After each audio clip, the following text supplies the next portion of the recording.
go say hi to Xiangling first.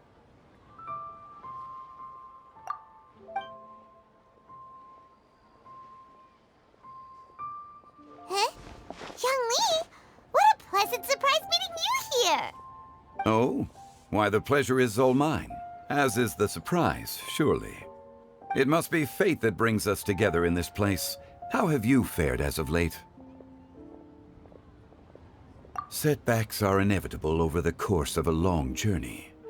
If you wish to share what's troubling you, allow me to lend my ear. There is no need to shoulder all burdens by yourself. You are too kind. So, Xiangling, are you here to listen to stories over tea again? I had originally planned to set out after this last round of tea. However, I had planned to take a walk to Qingce village and gather some nascent bamboo shoots, which are currently in season.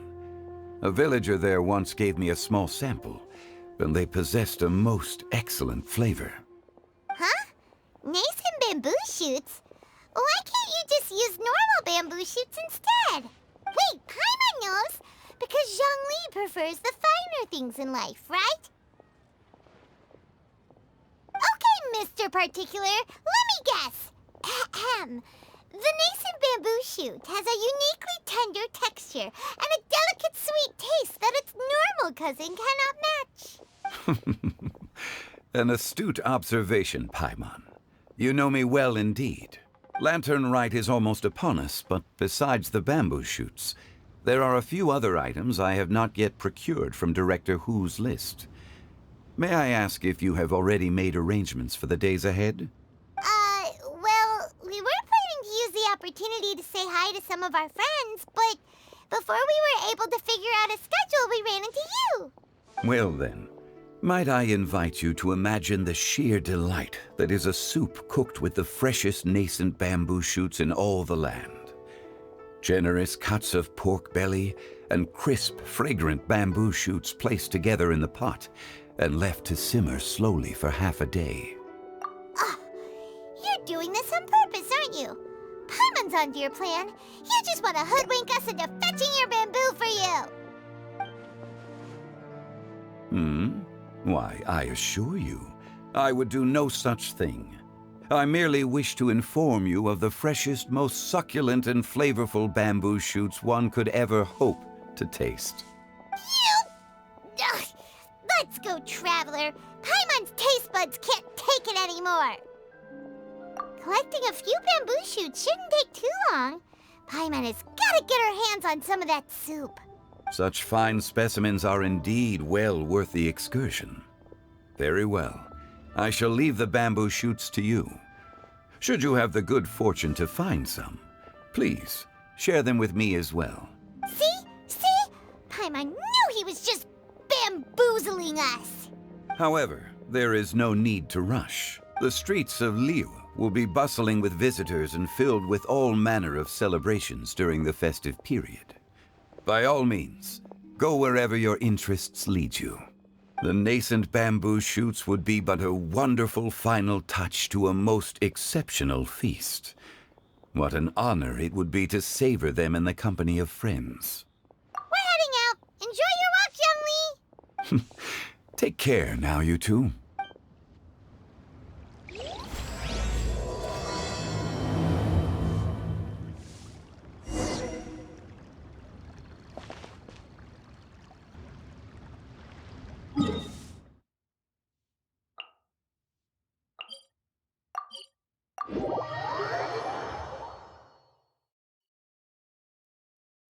Bamboo shoot, nascent bamboo shoot. Oh, this one's only just sprouted, and it looks super fresh. Paimon thinks this is the one.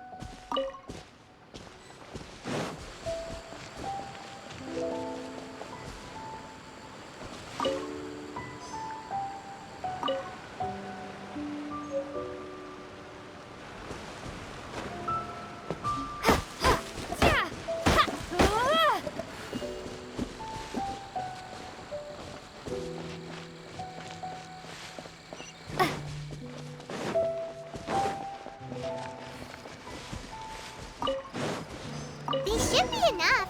Let's head back. Help! Help! Did you hear that? Someone's calling for help.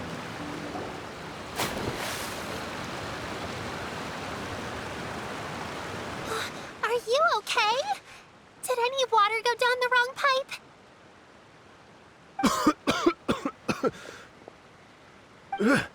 I think I'm okay now. Thank you so much. That was scary. Well, at least you're all right. All thanks to your savior here. Oh, a little girl? Greetings, everyone. My name is Yao Yao. It's a pleasure to make your acquaintance. Whoa, she's so well-mannered. My name's Paimon, and this is the Traveler. I'm Dvorak, a musician from Fontaine. I came through Stone Gate intending to head towards Liyue Harbor, but then I became captivated by the beautiful scenery. And before long, I was completely lost. Just now, I was so mesmerized by the waterfall that I slipped and fell into the water. If it weren't for Miss Yao Yao's help, I shudder to think what might have happened. It's all right, Mr. Dvorak. The splashing around the bottom of the waterfall means the stone path is always wet and slippy. You definitely have to be careful. Next time you're exploring an unfamiliar environment, try to focus on what's right in front of you. Don't let your mind wander. As long as you watch your step, accidents like this won't happen anymore. Yes, ma'am. I understand.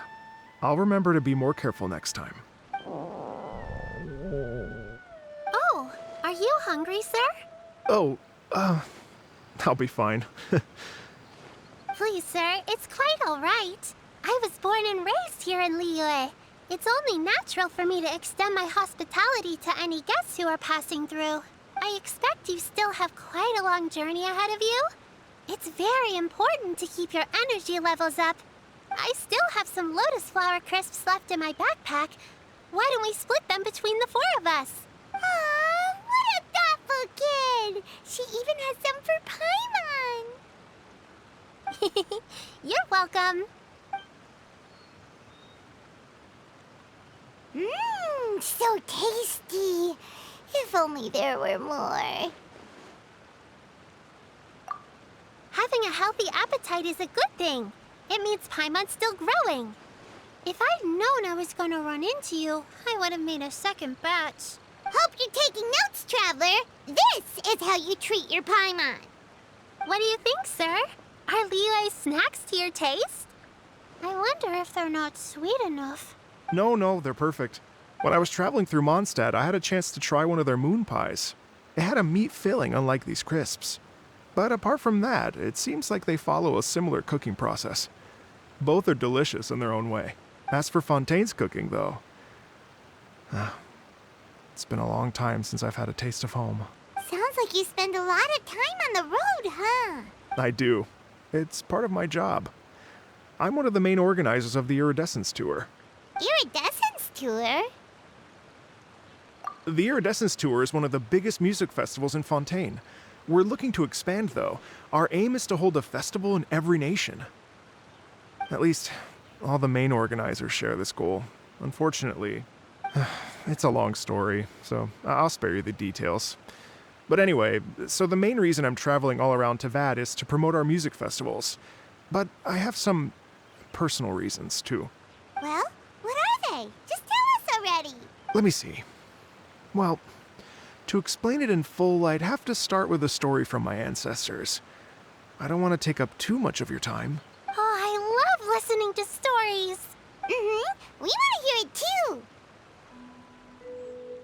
Okay, then I'll start from the beginning. The story goes that my ancestor, who was also a traveler, once slipped and fell into a lake during his travels. As he was sinking and gasping for breath, he heard a wondrous tune in the air. They say it was the most beautiful, moving melody he had ever heard. Even in that life and death moment, the ethereal music seized his full attention and almost made him forget the fact that he was drowning. When he finally came to, he found that he had already been brought ashore. Not too far from him stood an unfamiliar woman with an almost divine aura. Once she saw that he was no longer in danger, she left without a word. My ancestor tried to run after her to give his thanks, but although a mere dozen paces separated them, no matter how quickly he gave chase, he drew no closer and remained a dozen paces behind. In the end, all he could do was to bow in thanks to the woman as he watched her walk away towards the rivers and mountains in the distance, before at last he turned around and made his way home. Once he returned to Fontaine, he began to learn an instrument so that he could spread his story far and wide, just like the bards. After generations of retelling, embellishing, and dramatizing, people have come to think of that lady as something like a fairy. The story's become something of a local legend in Fontaine. It's called The Lady Overlooking the Lake. People now say that if you go down to the lakeside and play an instrument, so long as you play a pleasing melody, you will hear a fairy lady who is hiding out of sight, playing along with you. Wow! Well, yes. As it stands now, it's become a touch too romantic and detached from reality. But I understand the original story and its historical grounding better than anyone else. I wanted to find out the truth of this tale. So I decided to retrace my ancestors' steps and search for that lady's modern-day descendants. Of course, there's no way of knowing where my ancestor fell into the lake all those years ago. So I always knew that the search would be akin to looking for a needle in a haystack. I've spent many years on the road now, and I'm nowhere near as fit as I was in my youth. The wish that I've spent half my life chasing after has now become something of an obsession. Well, I haven't lived half of my life yet, but still, I understand how you must feel. Paimon too! It's like... imagine if you saved the center of a lotus flower crisp, which is the best part, by the way, because you wanted to eat it another day. But then suddenly, sploosh! It falls into the water, never to be seen again! Paimon would definitely remember that for the rest of her life. There's no need to feel sorry for me. I've made some progress over the years. For example, I've concluded that the story must have taken place in Liyue. Oh, so you finally found a lead? Yes, in fact, that's an intriguing story in and of itself. I'd always known that Mondstadt is the city of song and freedom. But more recently, I heard that the Animal Archon returned to Mondstadt for a festival in the fall, and learned that he himself is a patron deity of music. So I prayed for the Animal Archon's guidance in the Mondstadt Cathedral, and as soon as I set foot back outside the front gate, I noticed a cluster of leaves being blown in the wind further and further west, towards Stone Gate. A friendly local told me that this meant the wind was guiding me in the direction of Liyue. So I followed their advice and made my way here. Right? You get it. I knew I'd find someone that agrees with me eventually. Are you sure? It sounds a bit too much like one of those fake legends told by those treasure hoarder guys to scam gullible grannies from Chingsa Village. Rex Lapis has returned to the world. Just give me some incense and a little more towards the travel fees, and I will pass your gift on to the Lord of Geo and ask him to keep you and your family safe and well. And so on and so on. Don't worry, Yao Yao. We have a lot of experience with deciphering omens and stuff. And anyway, you only got scammed if you handed over Mora, right? Actually, to express my gratitude, I did spend rather a lot of more on several bottles of fine wine, which I left at the statues of the Seven along the way. Oh dear. Well, how about this, ladies and gentlemen? Why don't I bring you all to Yujing Terrace to see Miss Ganyu? I don't know very many people, so I can't help you out much. But Miss Ganyu and the Qixing know just about everything. If you've been scammed, they'll help you get your Mara back. And if the wind was telling the truth, and you want to keep looking for that lady's family, they'll be the best people to ask. But you've already helped me so much. Well, I was going to take some new medicinal herbs and plants I picked to Miss Ganyu anyway, so it's no trouble at all. You know what? It's been a minute since we saw Ganyu too. It should be nice to pay her a visit before Lantern, right? All right. Well, my sincere thanks to you all. I will never forget your kindness.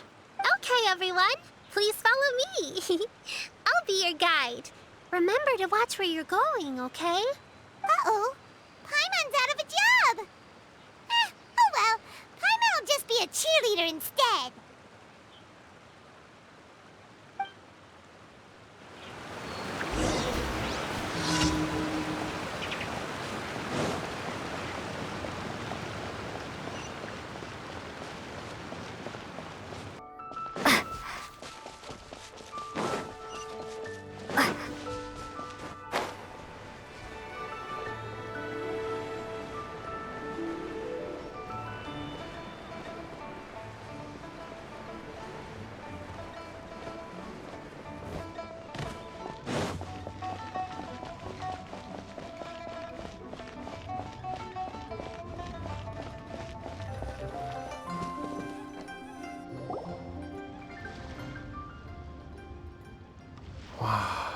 Liyue Harbor looks very different from when I came last. It's almost as if I'm listening to the same melody, but with a richer timbre and new variations added. Well, we are here during Lantern Rite after all. It only comes once a year, so they always have a big celebration. It's fair to say that this time of year is when Liyue Harbor looks the prettiest. Great, let's go and check it out. I can't wait to get into the city and see it all up close for myself. The streets are breathtaking. Smiles and laughter everywhere I look. It's contagious. I can almost feel the music in the air. I have the urge to start waving my conductor's baton. I'm glad that you're enjoying the city.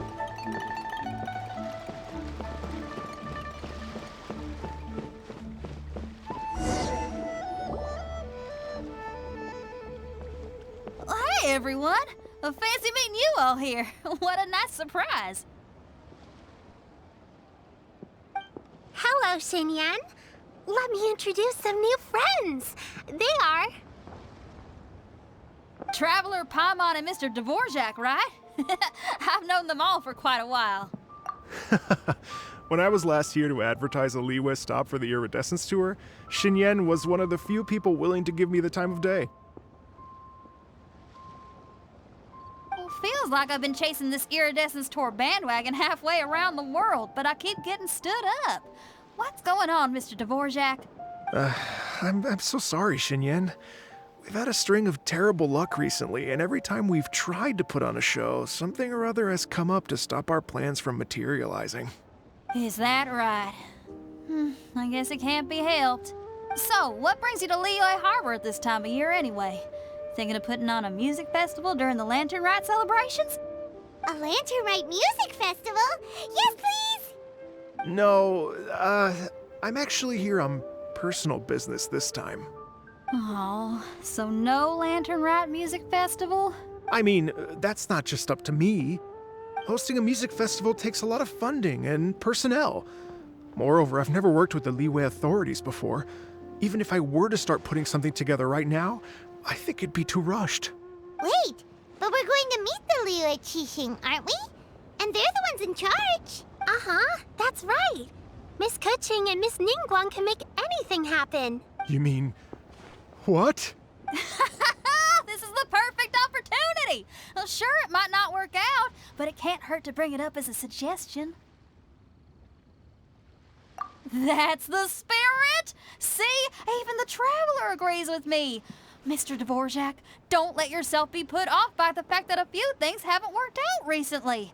As for the performers, I can put you in touch with some local artists.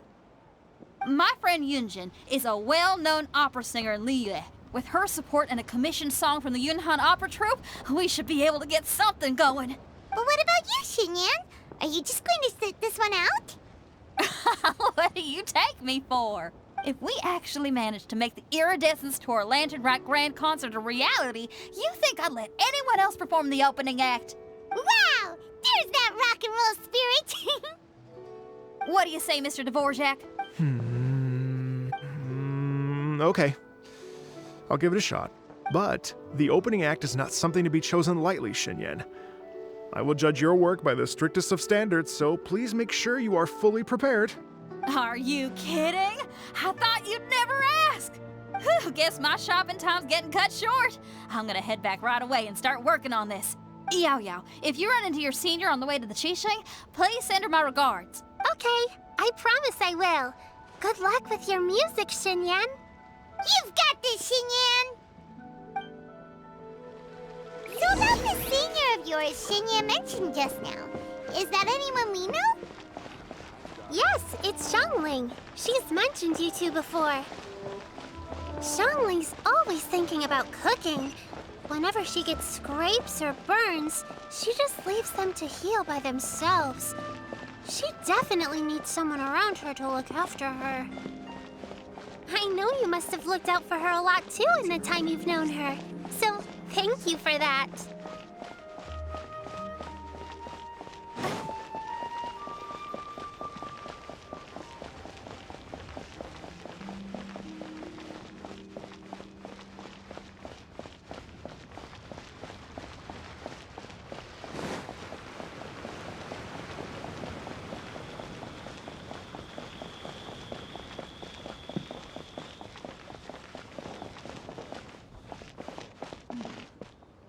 It's a peaceful neighborhood.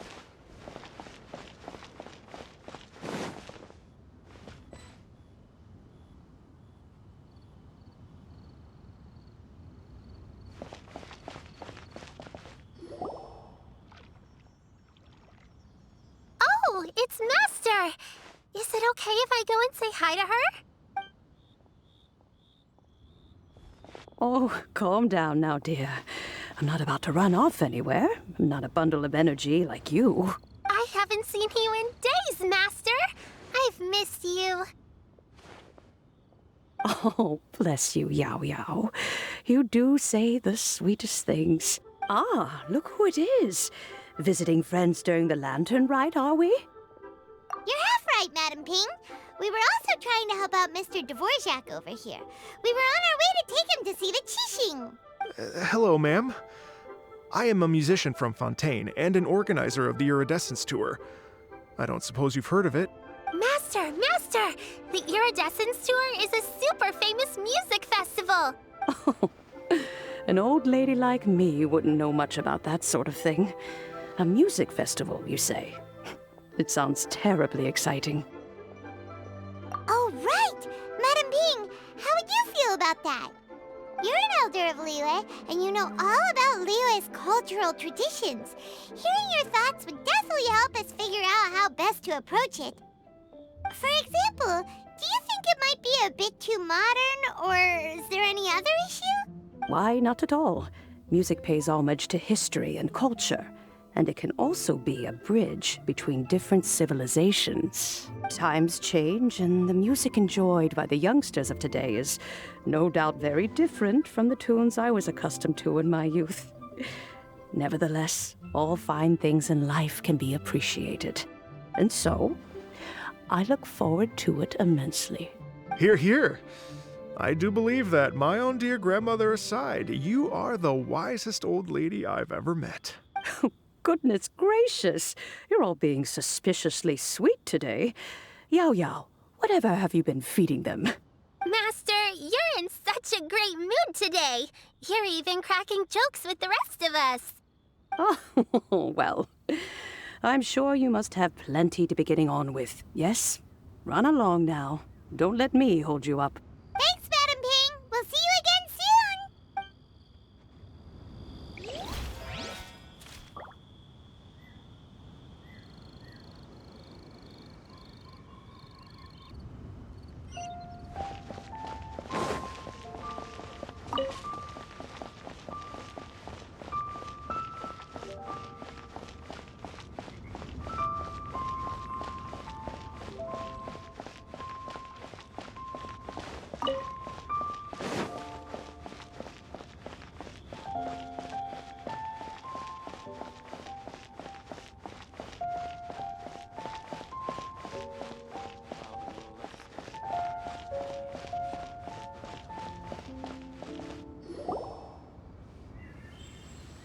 And when you meet with the Ministry of Civil Affairs, please remind them that the festivities are not an excuse to procrastinate their work.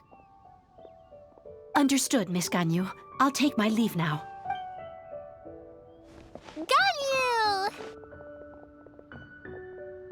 What brings you here, Yao Yao? I've brought all the medicine you asked me to pick for you.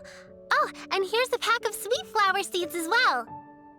Also, these dried Genshin leaves make a great pot of tea that's very good for you. I know you've had a lot to deal with at work recently, but you shouldn't push yourself too hard.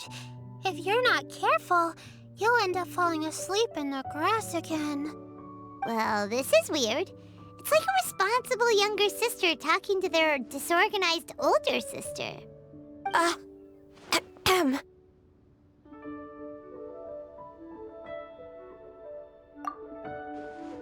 Thank you, but Paimon's criticism is quite valid. I do have a tendency to neglect matters outside of work, and that's something I should improve on. Oh, my apologies. I don't believe we've been introduced. Ah, Paimon will do the honors.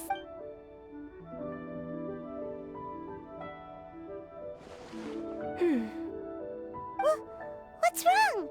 Did Paimon go over everything a bit too fast? It's definitely an ambitious his plan. If there's anything you didn't quite catch, Paimon's more than happy to go over it again. It may be a little difficult to make this happen. Oh? Well, the Lantern Rite is the most important festival of the year.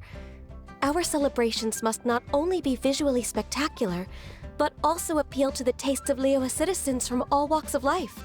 The Iridescence Tour is relatively unknown in Liyue. It's difficult to predict how a brand new show will be received.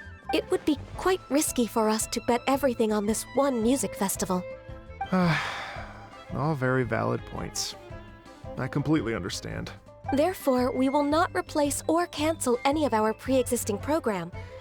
However, I will submit a proposal requesting to put the Iridescence Tour special performance as the final act of this year's festivities. Some live music will certainly add to the festive atmosphere on the night of the Lantern Rite. As for the venue, let's reserve a space at the docks. Yes, my thoughts precisely. Now I just need to take some time to give this proposal some polish. As long as I clearly lay out the pros and cons, and highlight the key points of the proposal, given that Ping and the Traveler have both given the idea their blessing, I'm confident that Qixing will be sure to give it serious consideration. Mr. Dvorak, I will need to discuss with you the number of musicians who will be coming to Liyue, as well as their catering and accommodation requirements. Oh, yes, certainly. Let's step to the side and discuss further.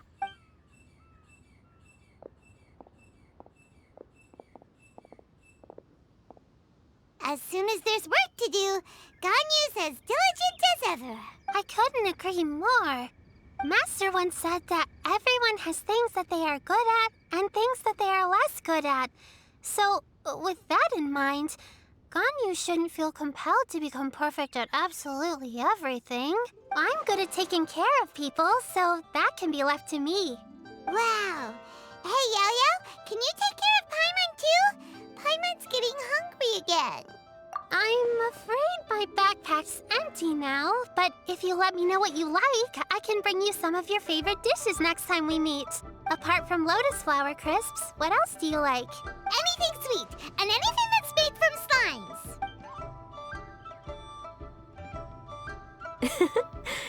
Here's what I've drafted so far. Anything else you want to add? No, this is excellent. I'm racking my brains, but I don't think you've missed a single thing. Perfect. Then we'll leave it as is. I'll go make an official copy. Oh, perfect timing. We were just wrapping up our discussion here. Not at all. Every second counts for a complex proposal such as this. I will inform the Qixing of this development immediately. Please give me a moment to pass on the message. Yao Yao, thank you for bringing my herbs. I will make sure to take them. Remember to make tea from them first, Ganyu. You mustn't just chew them raw. I will. Okay, I should be getting back. If Yao-Yao stays out for too long, Mom and Dad will be worried sick. Everyone, I'm sure that the music festival will go off without a hitch, so don't worry. And in case I don't see you before, I wish you all a very happy Lantern Rite. Thank you, Yao Yao. Happy Lantern Rite to you, too. We should go get dinner together sometime!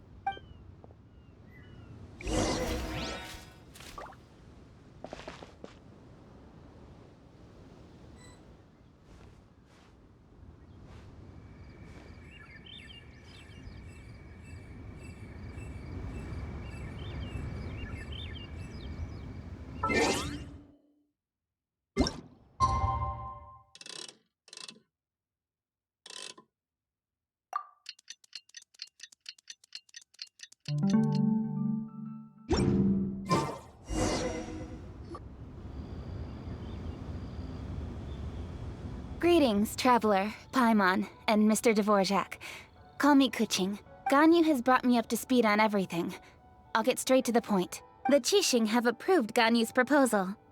Over the next few days, I will be working with Mr. Dvorak on behalf of the Qixing to facilitate the organization of this concert. Yay! That's awesome! Please, The Qixing have a duty to deal with matters such as these. We have merely moved things forward to the next step. On a more personal note, I am an avid supporter of all things new and innovative. As such, it is my privilege to work with you on this exciting project. Thank you so much, Guizhong. I'd become quite discouraged after our recent failures and was expecting the same outcome once again, so I didn't dare to get my hopes up. Never in my wildest dreams could I have imagined this going so smoothly. It's like a dream come true. Right. Time for me to call in the performers. To stage a concert at a high-profile event like this is a rare opportunity. We'll make sure it's a night to remember. Yes! Our music man's... Yes, indeed. I know exactly what I'm doing from here. For a musician, music will always be the language they are most fluent in. Oh, that. Well, that can wait for another time. Oh. Ganyu? What's wrong? They told me all about Mr. Dvorak's situation, but I was so engrossed in drafting the proposal that I forgot all about it. Oh, that's quite all right. I don't even know what the person I'm trying to find looks like, so it was always going to be a long shot. Don't worry about me, Ganyu. Your time and energy are needed elsewhere. I'm sure you already have plenty to deal with between this concert and everything else going on during the Lantern Rite. Thanks. It was just that I had a few initial thoughts when I heard your story. For instance, I wonder if this lady your ancestor met might have been an Adeptus. What do you think? To tell you the truth, Mr. Dvorak, I am somewhat related to the Adepti myself.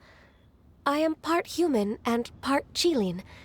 The Qilin is an illuminated beast. I know how important your quest to get in touch with your roots must be to you, because I've been there myself before, trying to find out where I belonged. Did you say the Adepti? And you're illuminated beast? Part Qilin? Are you telling me all the rumors of the Liyue Adepti are real? So it's not just artistic license? You bet they're real! Trying to track them down is tough, though. Like Julian Karst itself. There's nothing specifically stopping you from going there, but getting in and out of there is quite an ordeal. Yes. Anyway, if you're looking to uncover a lost melody or shine light on a forgotten aspect of Liyue's cultural history, I'm probably not the best person to ask. But if it's a person you're looking for, then I just might be able to help. I see. I think I understand the situation now. In that case, Ganyu, shall we divide the work between us? Yes, that was also my thought. Great. So Mr. Dvorak and I will concentrate on things here in the city to make sure the concert goes according to plan. In the meantime, Ganyu will reach out to her network and try to find the person he's looking for. How's your workload at the moment? Will you be able to make time? I can probably get through everything in 2 days, as long as I don't sleep. Wait, what do you mean as long as I don't sleep? Even for someone with illuminated beast blood in their veins, working for such an extended period without a break will take its toll on your health. Somehow that does not sound persuasive coming from Guizhong. Be it but 3 moons from the start, he who returns is not he that departs. Even I know the importance of maintaining a healthy work-life balance. In that case, 3 days. All right, I can work with that. If you have the time, would you join me for this search? You're well known to many of the Adepti and respected among the people.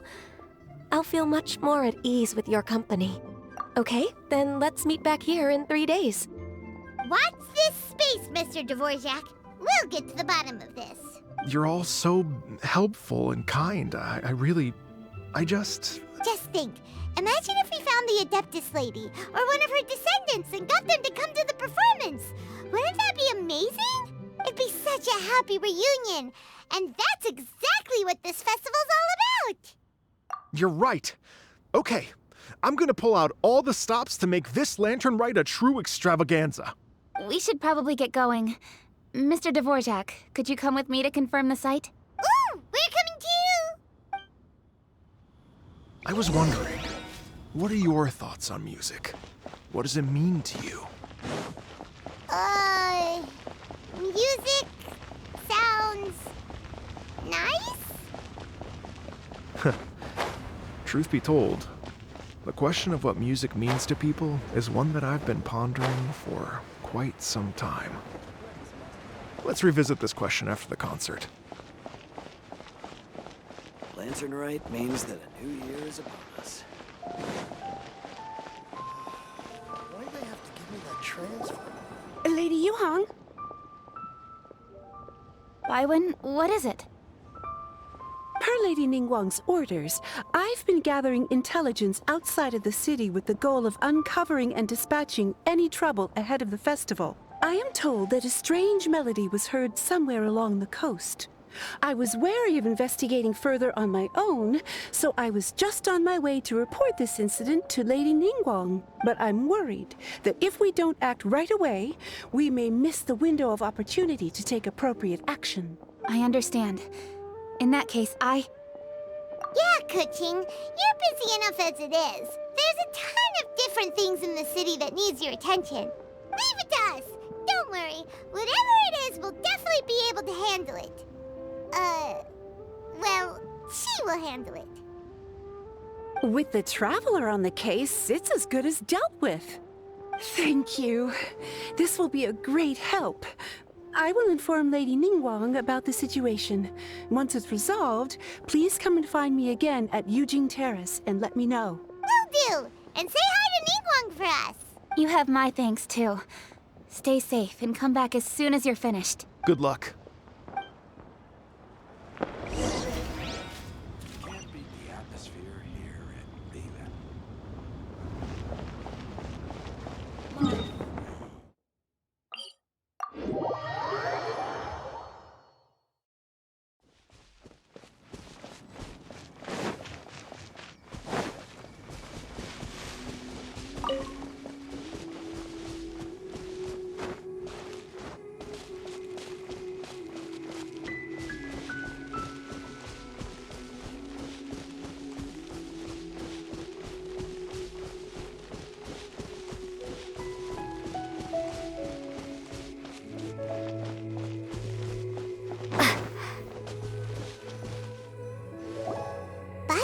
This strange tune is coming from around here, right? But Paimon doesn't hear anything. There doesn't seem to be a soul in... I was just wondering who in their right mind would come out to a place like this. So, it's you two. Yeon! How'd you sneak up on us like that? You nearly gave Paimon a heart attack! You look pretty alive to me. Can't have spooked you that bad.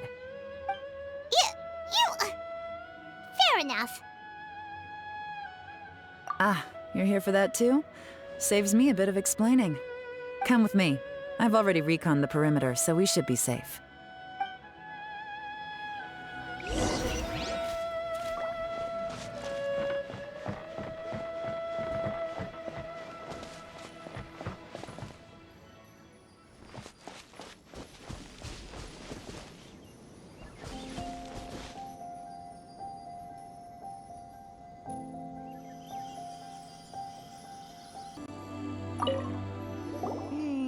The stuff by the door is in pretty good condition, though. It can't have been too long ago that someone was last living here.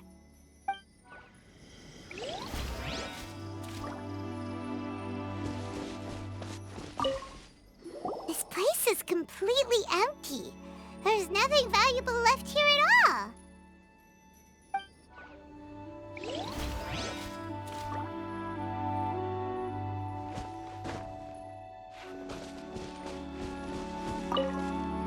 The doors and the windows are all fine, so there definitely wasn't a break-in.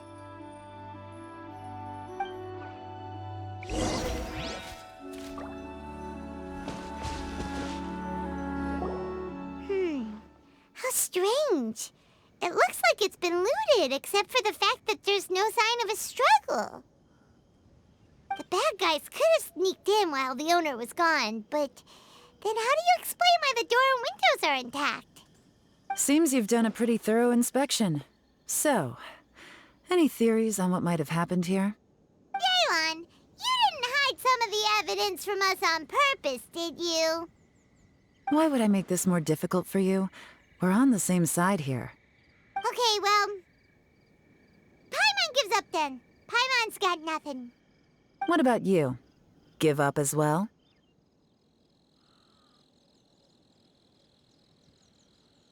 Your instincts are pretty good. Or perhaps it's not instinct. The strange melody is one of the few pieces of information you have available, after all. Let me share a folk story with you. A long time ago, there used to be a group of bandits in the Liyue countryside who would sound a horn every time they were about to raid a village. But it wasn't a rallying cry to rouse their fellow men. It was a disconcerting tune, meant to intimidate the weak and warn them of their impending doom. To escape with their lives, the villagers would abandon their homes and flee overnight, taking only their most valuable belongings with them. Everything else was left behind. The bandits were eventually brought to justice, but the fear and trauma remained in the villagers' hearts. Whenever they heard that melody, they would feel like their lives were in danger once again, and flee immediately. The culprit of this crime exploited that very fear to get access to this house without having to force their way in. Whew! That's quite the story. The victims obviously will have gotten quite a fright, but at least they won't be in any great danger. The important thing now is to find this copycat criminal. On any other day, that'd probably be a good idea. Unfortunately, it's not gonna work today. Take a look around and you'll see what I mean.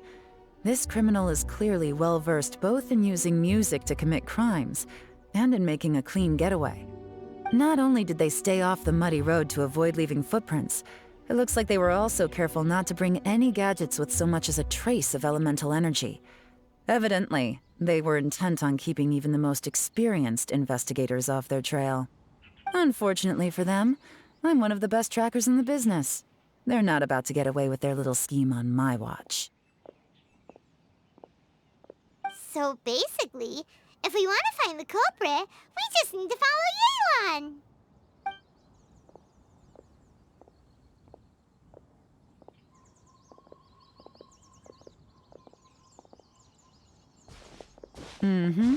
As long as you can keep up.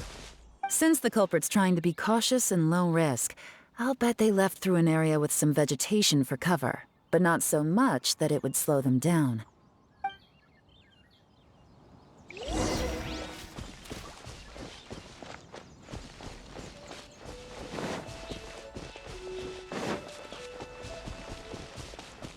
Here, look at this.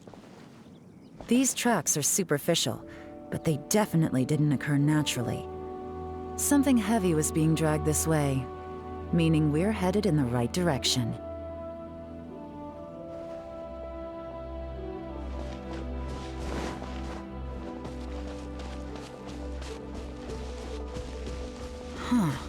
Their pace is increased. Normally, people carrying a heavy load slow down as their journey goes on and they start to tire. Whatever's motivating them to speed up must be psychological. For instance, reaching the home stretch.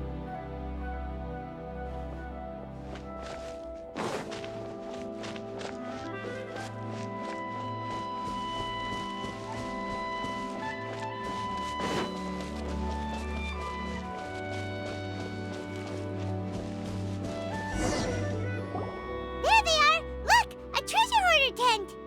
Ugh, not the treasure hoarders again! And so close to Lantern Ride, too! 'Tis not the season for their antics! Come on, let's round them up.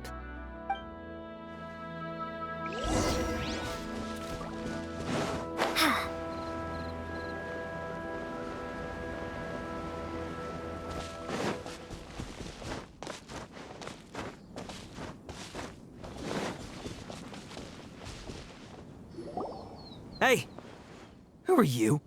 Where did you come from? The evidence is conclusive. Okay, confess and we'll go easy on you. My patience is running low, so why don't you do us both a favor, You kidding me? You think I'm scared of you? Perhaps not, but you should be.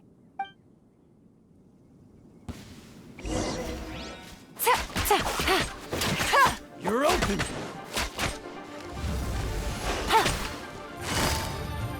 Quietly now. Curses. Seems like you're not all talk after all, but there's no going back now. Better up my game.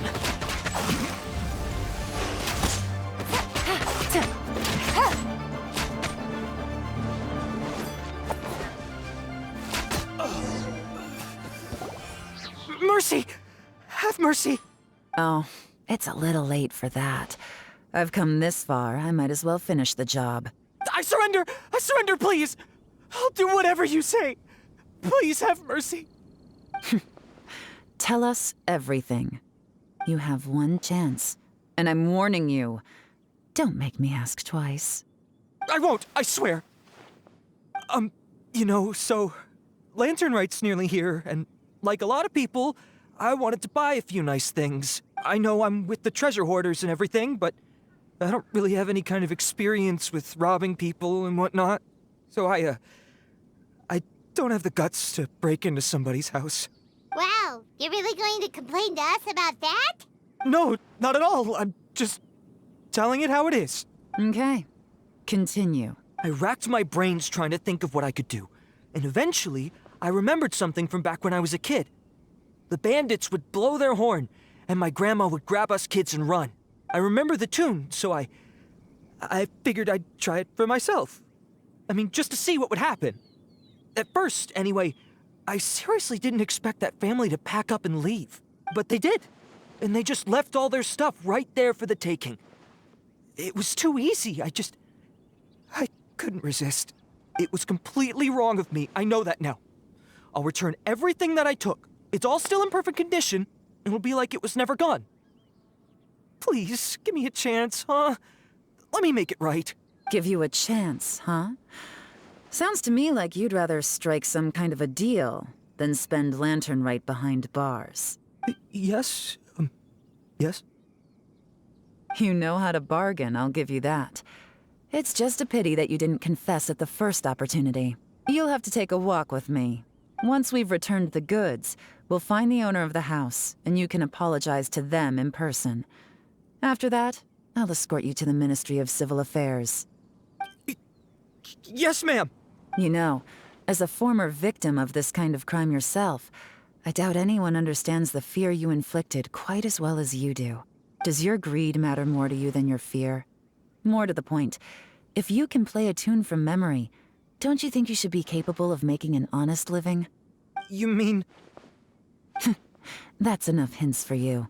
You'll have plenty of time to reflect on all of this yourself. There's not much left to wrap up, so I'll take it from here. Guess this is where I'll say goodbye. What is it? Is there something else? I'm still not sure how you first got your hands on this information, so play it safe when you get back. Don't mention to anyone that you ran into me out here. You helped a lot with the investigation and arrest anyway, so it's perfectly fair for you to get all the credit. Just take it. It works better for me, too. See you when I see you, and happy Lantern Rite.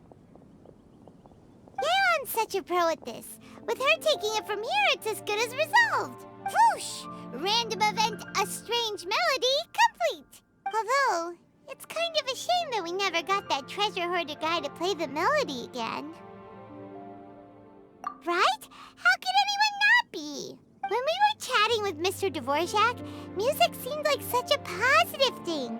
And most music is, right? It can help us relax, feel all warm and fuzzy, recall happy memories, or even just think happy thoughts. Paimon never imagined that music could be used to commit crimes. Oh, really? Huh. Makes sense. Paimon's musical understanding improves again! Well, anyway, now that everything's resolved, let's get back to Liyue Harbor. Byron's still waiting for us with our random event rewards.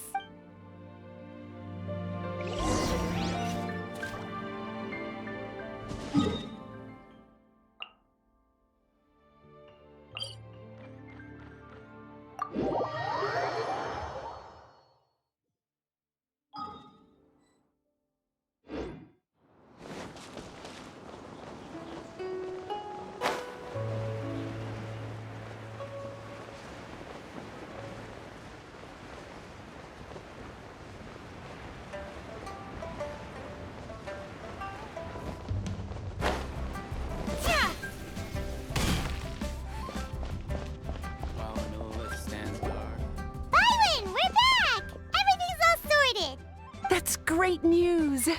Oh, please wait here a moment if you would be so kind. Lady Ningguang instructed me to advise her upon your return.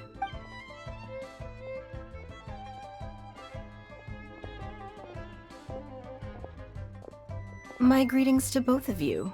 Long time no see. No need to be so formal with us, Ningguang. We've known each other for a long time now. You must be super busy with all the preparations for Lantern Rite. Don't mind us. On the contrary, I think it is those that I have known longest to whom I should extend the greatest courtesies. Alas, on a different day, I would invite both of you inside for some tea and a brief respite from your travels. But you're quite right.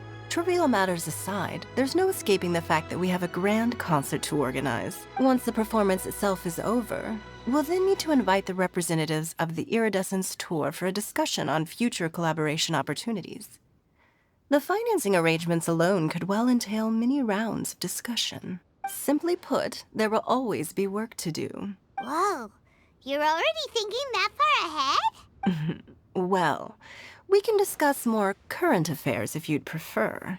I trust you saw this year's Mingxiao lantern at the docks when you arrived at the city?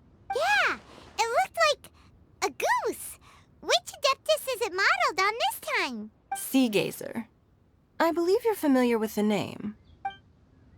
Legend holds that he was free-spirited and easygoing. People described him as a cheerful soul and a loyal friend.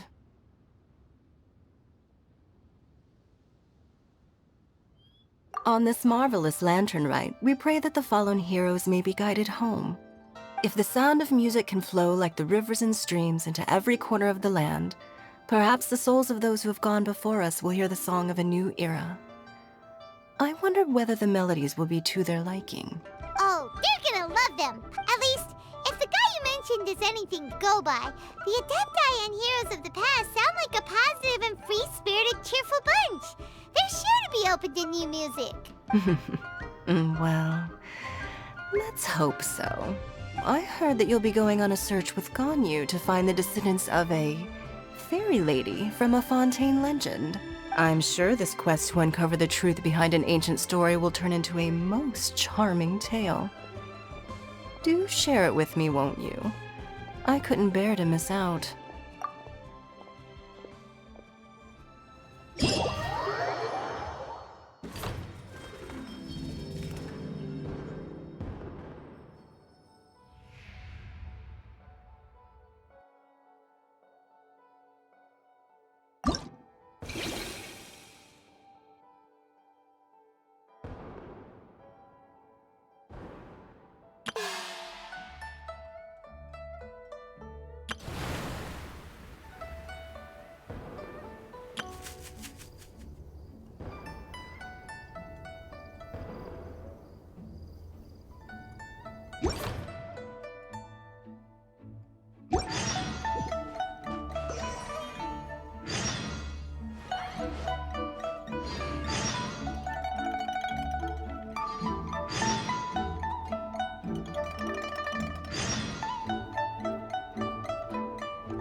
It's about time for us to meet up with Ganyu.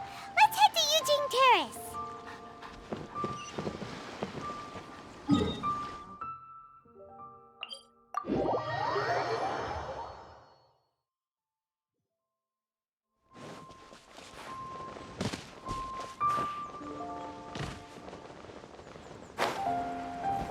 Allow me.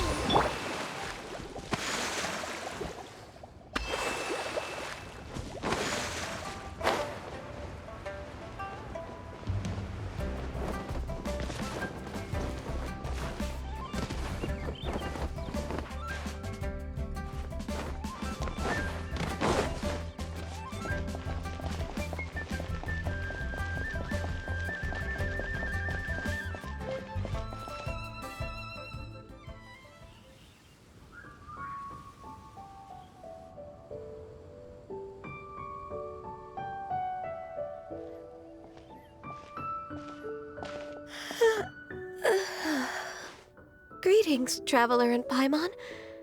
What time is it? Are you okay, Ganyu? You were nodding off there. Didn't you sleep well last night? I'm fine. Don't worry about me. Let's discuss the matter at hand.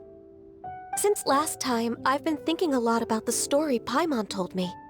In essence, someone rescued a drowning man and performed some music. If that were all there was to it, it could have been many people, human or Adeptus.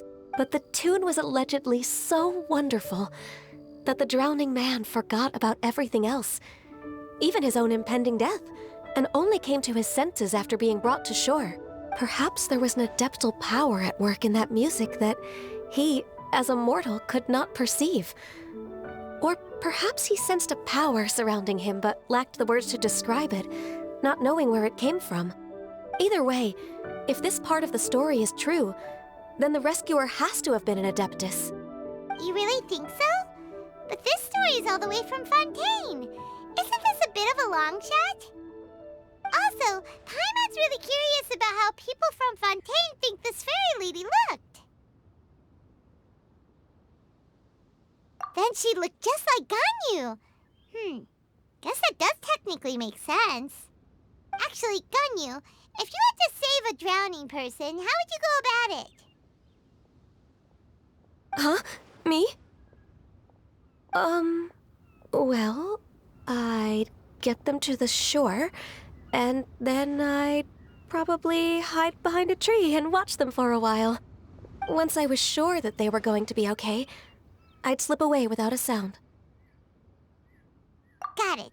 So basically, Ganyu's the type of person who doesn't like taking credit for her good deeds. No, it's not like that. I'm just not very good at explaining things. And I also find it really awkward accepting other people's gratitude. Well, what if this Adeptus in the story had a similar attitude? That would explain why she just left without saying a word. She was probably thinking something like, one was merely passing by and saw fit to address this egregious disruption to one's graceful zithering at once. You may keep your thanks to yourself. That was actually a very good impression of Cloud Retainer, Paimon. As far as I'm aware, Cloud Retainer isn't the most musically gifted. Still, we can't completely rule her out just yet. If we set off now, we could head to Mount Outsung and ask her about it. You'll be able to confirm either way if it's her, and I can, I've been in Lea Harbor for so long now that I'm just not as familiar with the Adepti anymore. If there's anything we want to know about them, she's the best person to ask. Sounds great! And we're pretty close with Cloud Retainer by now, so we probably don't even need to bring her food this time, right? I've prepared a gift for her to mark the festival, just in case. However, Cloud Retainer spends most of her days studying mechanisms in her abode. She's on her own so much of the time that the moment she has someone to chat with, she just... Never mind. I promised I'd help Mr. Dvorak, and now that I've made the contract, I can't be having second thoughts. Traveler, Paimon, let's set off for Cloud Retainer's abode. Seems like this is a tough decision for Ganyu, but she's made up her mind now. Paimon gets why she'd be so anxious. Okay, how about this? If Cloud Retainer tries to start telling stories about her again this year, we should pipe up and change the topic. Wait, did she leave already? Hey, Ganyu, wait up!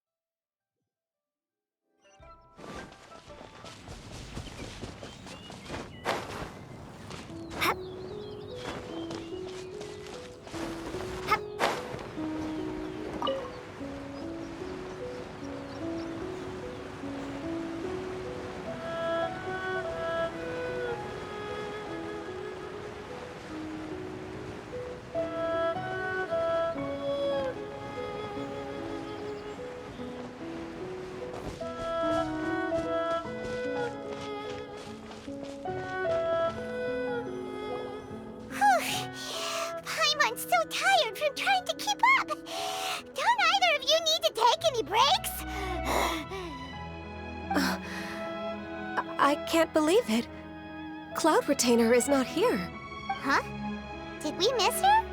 She doesn't like to travel, so in the past, it's always been the other Adepti who come to visit her during the festivals. True.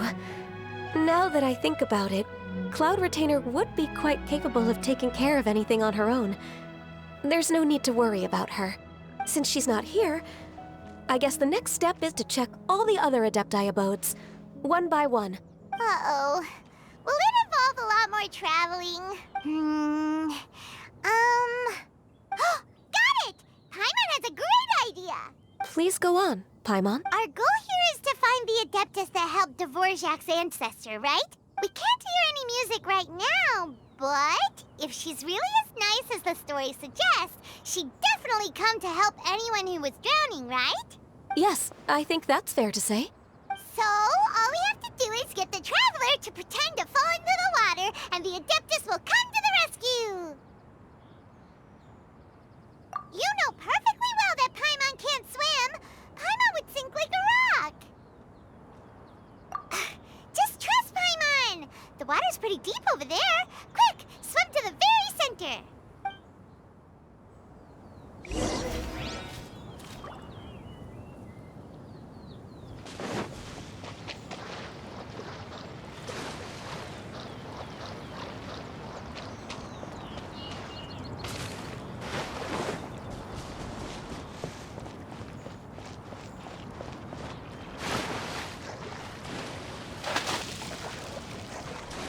Help!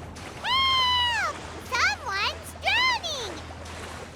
If only there was a kind-hearted Adeptus here to save us! Oh no! Whatever will a Paimon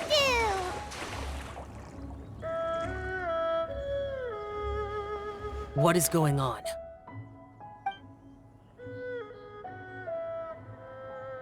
How do you feel right now? Shenhe! And the Conqueror of Demons. Why don't you say something? Please don't make Paimon explain it. Okay, fine. Paimon will explain. We're looking for an Adeptus who's good at being a lifeguard and playing music. But if the Adepti aren't gonna stay home, then how are we supposed to find them? It wasn't me. Yeah, so this Adeptus is most likely a woman. And I am not an Adeptus, as you both already know, Traveler and Paimon. Okay, so this is Paimon's fault. No way Paimon would have suggested this idea if she'd known how awkward this was gonna be. Glad you're okay. As far as I know, the one you seek is no Yaksha. And one last thing. Your actions here caused others a great deal of worry. Do not repeat them again in the future. As ever, the Conqueror of Demons comes and goes, just like the wind. Right. I didn't dare to say a word just now. How's your training going, Shenhe? Have you made any plans for Lantern Rite? We could spend it together in Liyue Harbor if you'd like. I had planned to spend the festival with Master this year. However... Oh, speaking of Cloud Retainer, when did you see her last? Earlier this morning. She set off for Mount Hulao at dawn. I noticed she was using an Adeptus art of some kind to protect a mechanism that looked like a boiler. Maybe it was a gift for Mountain Shaper. I did not inquire. So we just missed her. Please excuse me for a moment. I think I'll leave the gift in her abode. Sure. Thank you. It sounds like Ganyu and Shenhe have gotten a lot closer recently. Yes. During the summer and winter, I continued to train with Master. In the other months of the year, I have been learning to adapt to human life in Liyue Harbor. Ganyu arranged accommodations for me in the city, and also recommended several work positions for me. But when I try to blend in by referring to her as Miss Ganyu or Lady Ganyu, like the others, she says I mustn't address her like that. Sometimes I'm supposed to copy other people, sometimes I'm not. It's a little difficult to keep track of everything. Oh, is that what it is? Noted. So, you came looking for Master today because you wanted to ask her about the Mystery Adeptus. Is that right? Yep. Oh, speaking of that, have you ever heard any music while out training in the mountains? Music? What is that? It's, a kind of a happy or relaxing sound. Or, a nerve-wracking sound. Or even a terrifying one. Okay, I'm done. I also left her a note so that she knows where to find us. We won't miss her again. Yay! That's really helpful. Thanks! We were just talking about this thing called music, and based on Paimon's description, I do believe I hear it every day. Please follow me. Oh, really? Great, let's go!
This is the place.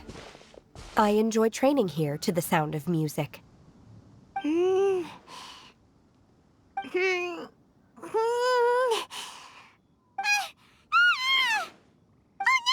Paimon's gone deaf! Paimon can't hear anything! Oh, whew! Paimon hasn't gone deaf after all! Paimon heard you when you just spoke. Anyway, where is this music? The faint sound of birdsong, the quiet murmur of the streams. These are relaxing sounds. Are they not the music of which you speak? Oh, Paimon wasn't quite done with the description. Okay, fine, it's all Paimon's fault. What we're looking for are not the sounds of nature, but melodies played on special instruments. Oh, and a melody is? Huh? Hey, why don't you just sing that one melody Shen has heard before? It'll probably help her to understand what we're talking about.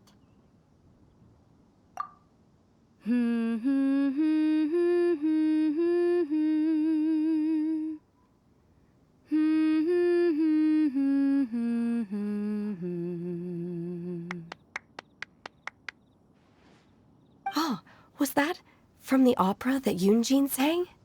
That was a melody, and melodies can be called music. It felt like I was transported back to the past. In my mind's eye, I could see the Zhao lanterns lighting up the night sky again. We're all there, raising our glasses and drinking to our heart's content on the Jade Chamber. As I watched Yunjin's performance, I felt a warm sensation in my heart.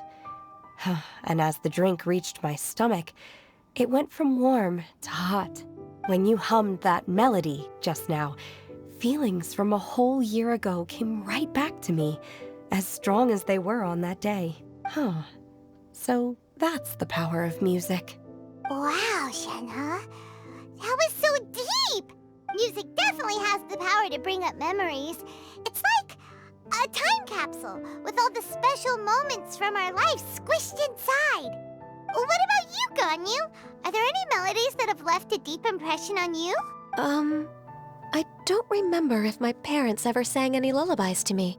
I know some local folk songs. And a few other things come to mind too. The songs of the sailors down at the docks. The little ditties that the vendors call out in front of their beloved shops. The tunes of folk artists performing on the streets. Yes, that's right. In the past, whenever I heard the sound of those tunes, I always felt that they were worlds apart from me. Nenny and Liyue probably view me as a non-human. And they are right, in the sense that I never could connect with humans' artistic expression and their sentiments. So I haven't been able to integrate into their community and be a part of their lives. At least, that's the view I held in the past. Only more recently did I start to realize that the only barriers are ones that I have erected with my imagination. The way those melodies make me feel isn't all that different from other people after all. They're about mundane details of everyday existence. Life's ups and downs, joys and sorrows, different backgrounds, and have different stories to tell. When it comes down to the most common things that we see and experience around us each day in the city, in that sense, we're all the same. You go, Ganyu! You're really making progress. You have loads of friends in Liyue Harbor when you think about it. Okay, maybe some are more like coworkers and bosses. But at the very least, Kuching and Shenna are your friends now, right? Yes, I am. Technically speaking, we should refer to each other by the conventional forms of address used among fellow disciples. But now that I know what constitutes a friendship, I do believe we are more friends than co-disciples. Thank you, everyone. Once the days are warmer, I would like to host you at my home in the city. Please invite Kuching as well. I've planted many types of flowers. I'm sure some of them will be to your taste. You are too kind. I couldn't possibly. Nonsense. You are my friend. I have cultivated and cared for the flowers just as you taught me. Once you've seen them for yourself, I am sure you can advise me how to do an even better job next time. I will save some for decoration. We can feast on the rest. Then, thank you in advance. Wait, what is that saying again? If you insist? Do people say that? I'm not completely sure either. It doesn't matter, okay? You got the point across. No need to split hairs. Paimon's more concerned about your idea of a girls' night out. Eating flowers? Really? Does this have anything to do with you both being the disciples of that illuminated bird? Who dares refer to one not by one's Adeptus title, but merely as that illuminated bird? Master. Our greetings, Cloud Retainer. Ah! There it is! The illuminated bird has landed! Double humph. Now she has the gall to use it rather than she. Even after being chastised once already? Barely a moment has passed since we last met, and yet your impertinence has reached new heights. Very well. If you refuse to learn your lesson, one shall scold you no further. One has received your message from Ganyu. On the matter of the Adeptus you seek, one suspects to know their identity. Well, shall one lead the way? I still have to complete my training for today, so I will bid farewell to everyone here. Very well. Await my arrival at one's abode later this night. On this special occasion, you should indulge yourself with some savory dishes. If you want to release a Shao Lantern, come and find us anytime. Thank you, everyone. Happy Lantern Rite to you too.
Is this Guili Plains? Cloud Retainer, why did you bring us here? Ganyu is of course familiar with the name Guizhong, but have you ever heard of her? Guizhong is another name of Agentis, the god of dust. She was extroverted in nature and adored social gatherings and inventions alike. Long ago, this region was yet a prosperous assembly. Guizhong often invited her friends to visit her home, reserving for us seats around the largest stone table. Sea Gazer would always bring out his latest treasure and place it upon the table. He could be quite the braggart. Though usually a mild-mannered fellow, when it came to those collectibles he was so fond of, he always loved to show them off. Paimon remembers that name. So that's what Sea Gazer was like. He was an old friend and a former rival. One has many memories of him. Once he had brought out the treasure, it would predictably become the center of attention. Neither Guizhong nor one was content to let him just steal the spotlight. So we would then also present our proudest mechanical creations. As Adepti, we were each gifted in our own ways, and naturally proud of our accomplishments in our respective fields of expertise. As a result, one often quarreled with Sea Gazer. His treasures were not even of his own making. He just used his exploration skills to dig them out of the ground. How, pray tell, could he compare to me, when every single one of one's accomplishments were crafted by one's own hand? Cloud Retainer, you are getting competitive again. One digresses. Regardless, every time an argument occurred, Guizhong would come over to watch us during our mutual lambastics. On some occasions, she would join in, and on others, she'd take one of us by the limb and start uttering the most ridiculous nonsense. What kind of nonsense? No kind of nonsense were we spared. Sometimes she would brazenly opine, why argue between yourselves when neither of you could ever hope to beat me? Other times, she would make unsolicited suggestions, such as, once you two are done arguing, let's go to the foot of the mountain and grill some meat. She always sought to make everyone happy, and one must say, she had quite the gift for it. No matter what nonsense she said, one never felt bothered or offended. It also helped that she never referred to one as that illuminated bird or ladybird. Come on, get over yourself! Anyway, just as our impassioned arguments would reach the apex of acrimony, Marchosius would bring his delectable dishes to the table. Who would dare snub the stove god and his wondrous creations? At the sight of him, we would all immediately drop the argument and prepare the table for a night of feasting and drinking. Back then, one was always bothered by how the cups Rex Lapis brought were always too square for one's taste. Can you see yourselves ever enjoying a drink from a square cup? Precisely. So, as you can see, even one as great as Rex Lapis was not immune to making the occasional blunder. Even one could never find fault with Marchosius's cooking. As we ate, Guizhong would continue to find topics for conversation, filling the table with humor and laughter. Each of those old fossils had their character flaws and points of obstinacy. So why was it that whenever we dined together, we always had a marvelous time? We would drink together from a spot high in the mountains, until the moon set and the sun rose, and only then would the banquet finally come to an end. Streetwood Rambler would often remain to admire the flowers with Guizhong before returning to her own abode. The glaze lilies were far more abundant back then. Entire fields of them would appear to the eye as a veritable sea of flowers. Streetward Rambler? That would be Ping. You probably know her as Madam Ping. Oh, okay. Wait, this is a lovely story and everything, but didn't we come here to find that Adeptus from Mr. Dvorak's story? Or are you saying that it was Guizhong? Didn't she, already, Alas, long has one avoided this place for precisely that reason. The sights here are a reminder of a time long gone, and evoke much sorrow. One should have guessed that you would disrupt one's poignant moment of mourning with your incessant questioning. No matter, one will share the whole story with you now. In times gone by, one quarreled oft with Guizhong concerning mechanical principles. We each had our ideals, and neither would yield. Under the pretext of a social gathering, one invited the impartial Rex Lapis to judge the quality of our creations. But Rex Lapis declared that Guizhong's Obscuro Vulpus mechanism was superior. Though one was too proud to acknowledge it, in one's heart, one knew that Guizhong was indeed the superior talent in the mechanical arts. As for the story between Guizhong and Streetward Rambler, that begins with a certain bell. In Guizhong's opinion, while mechanisms were no substitute for human composers, they were yet capable of producing simple but fine melodies. But Streetward Rambler believed music to be an expression of the soul, an emotional enterprise that could never hope to be replicated by machinery. They argued endlessly, until one asked Rex Lapis to intercede. He confiscated the bell and designated it for ceremonial use. Thereafter, one would often find them convening in the mountains, discussing music, mechanics, and all the affairs of the mortal world. But these good times were not to last. War broke out between the gods, and soon engulfed the Guili Plains. Guizhong was overpowered by the enemy, and fell in battle. When Streetward Rambler and I arrived at the scene at long last, all that remained among the ruins was her lifeless body.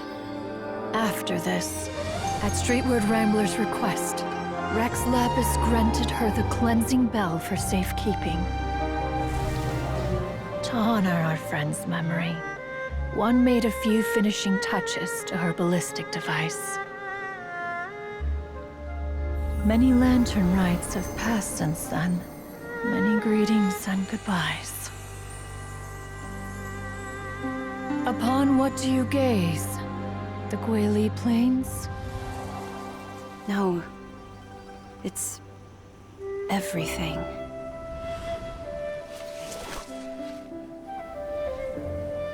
We think of human life as like a lantern that's lit one minute and extinguished the next. But are we Adepti so different?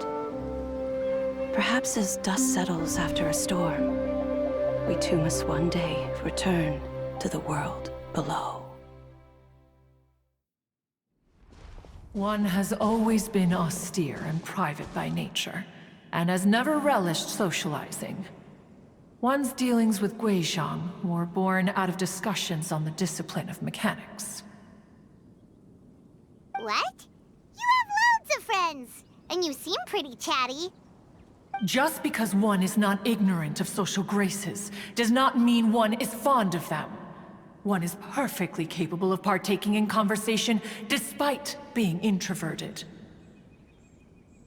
But in the end, one is nothing like Streetward Rambler. She is dauntless but thoughtful, not to mention eloquent and wise. Moreover, her friendship with Guizhong was far greater than one's own. Back when they were rivals, they would often compete against one another in the realm of musical composition. That cleansing bell was one of Guizhong's proudest works, having the ability to both compose and perform. Wait, that's weird. Didn't Madame Ping say she pestered an old friend for that bell? And she also said something about being a vain beauty when she was young or something. Streetward Rambler, A vain beauty. My foot. That bell has a sad history. Clearly, she refrained from sharing with you the truth of its origins, since the right time had not yet come. As for her old friend, who else could it be?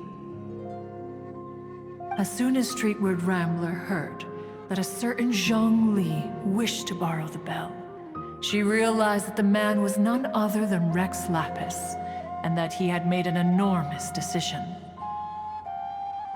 After all, we all have known each other for several millennia. Some things between us are implicitly understood. Whoa! So they were talking in secret code? Oh, Paimon did not see that one coming. Enough of your intrusions. Where was one up to? Ah, yes. One remembers now. The cleansing bell is powered by a mechanical art, and can be used to great effect as an accompanying instrument. After the passing of its creator, it was used on numerous occasions during rites of parting. But Streetward Rambler did not acquire it from Rex Lapis for the purpose of producing further funerary tunes. No. Each time she rang it, it was to play the tune that Guizhong composed on it. The two once clashed over their beliefs about the meaning of music. Who would have thought that with Guizhong's passing and Streetward Rambler's mourning, two tunes composed in discord would eventually become one harmonious composition?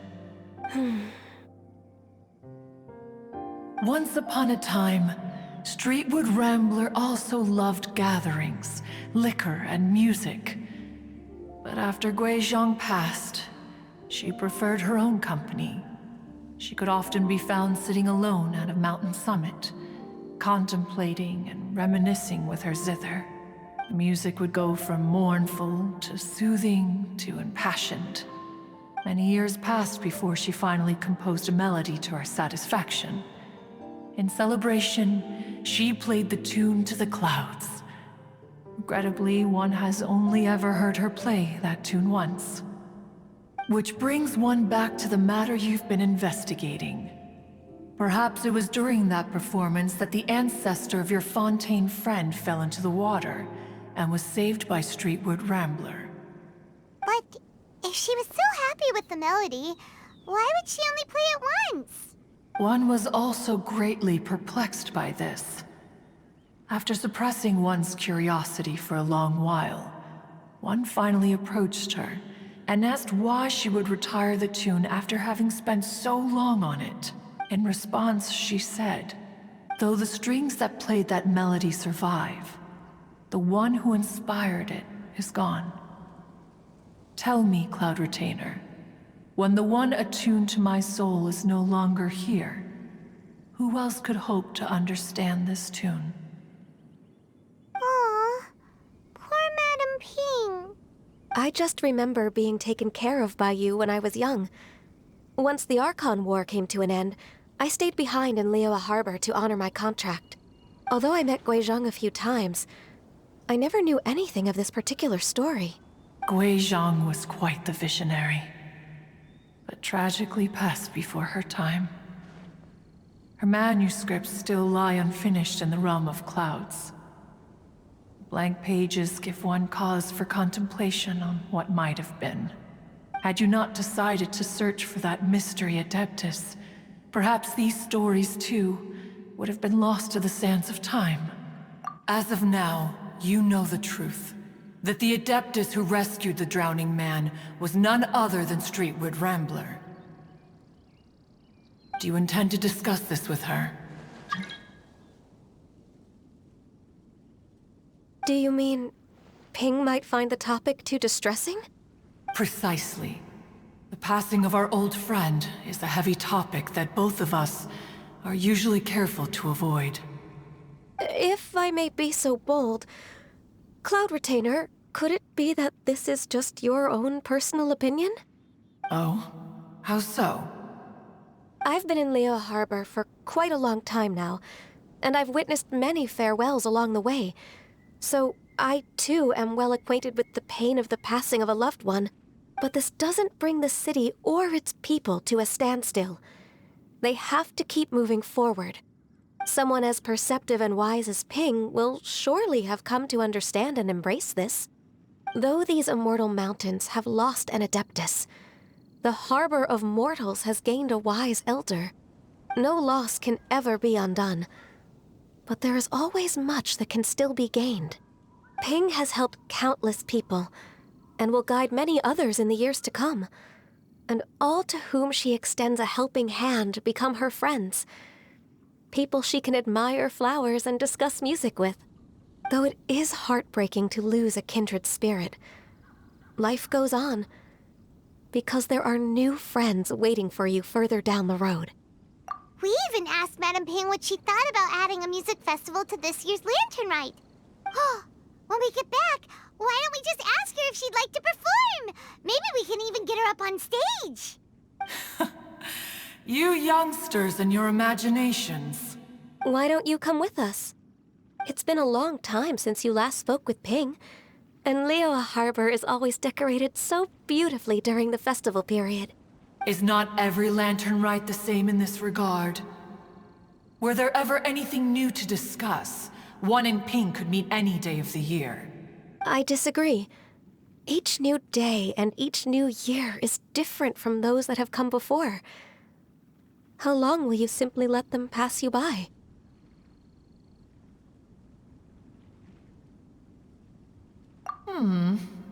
The edibles she brought this time were indeed quite delectable. Very well.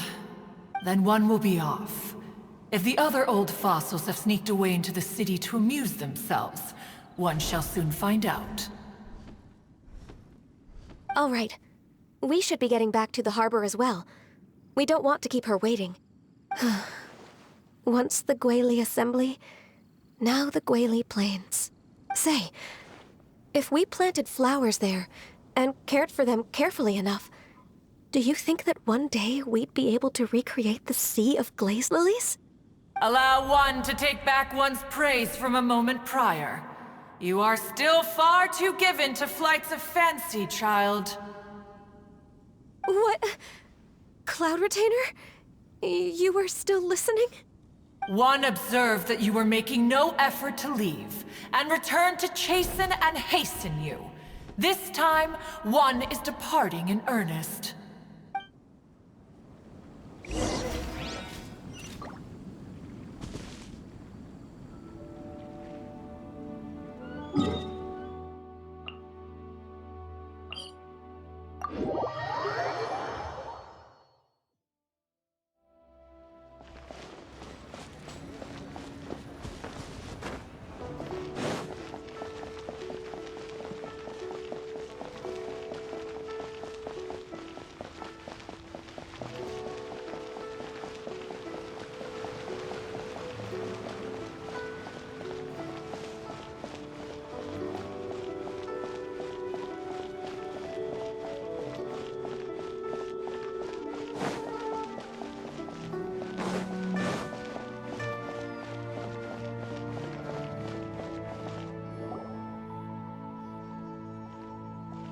Whoa! Madame Ping? And Cloud Retainer? It appears you made haste after all. One arrived but moments before you. Oh, bless my soul. To what do I owe the honor? How nice of you all to come and visit me.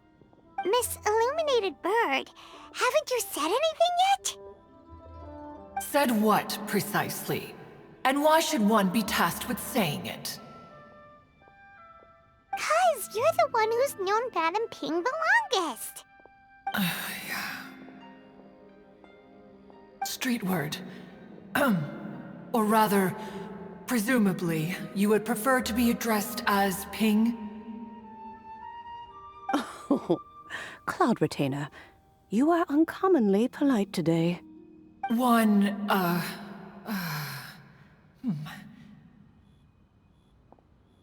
Given that Lantern Rite is almost upon us, the weather in the city is most pleasant, and a sweet floral fragrance lingers in the air. Ganyu, please continue from here. Huh? All right. So, this all started because we were trying to help Mr. Dvorak find the Adeptus who saved his ancestor's life.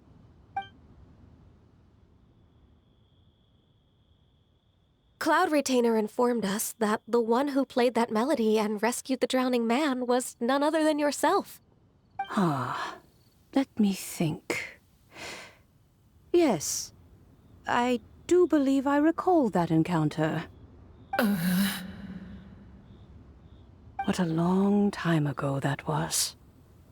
I'm surprised that you still remember it. Even more astonishing, perhaps, is the fact that this story has survived this long at all, when mortal lives are so very brief.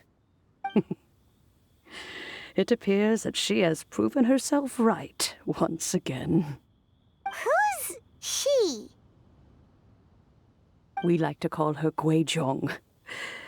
From the look in Cloud Retainer's eyes, I sense that she has already told you all about her. Albeit reluctantly, one might add. Oh, there is no harm done.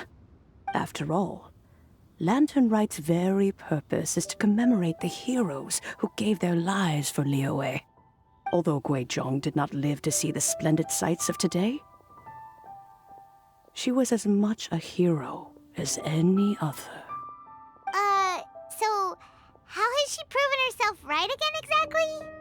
Once upon a time, she said to me that humans were a weak form of life that she wished to protect with her wisdom.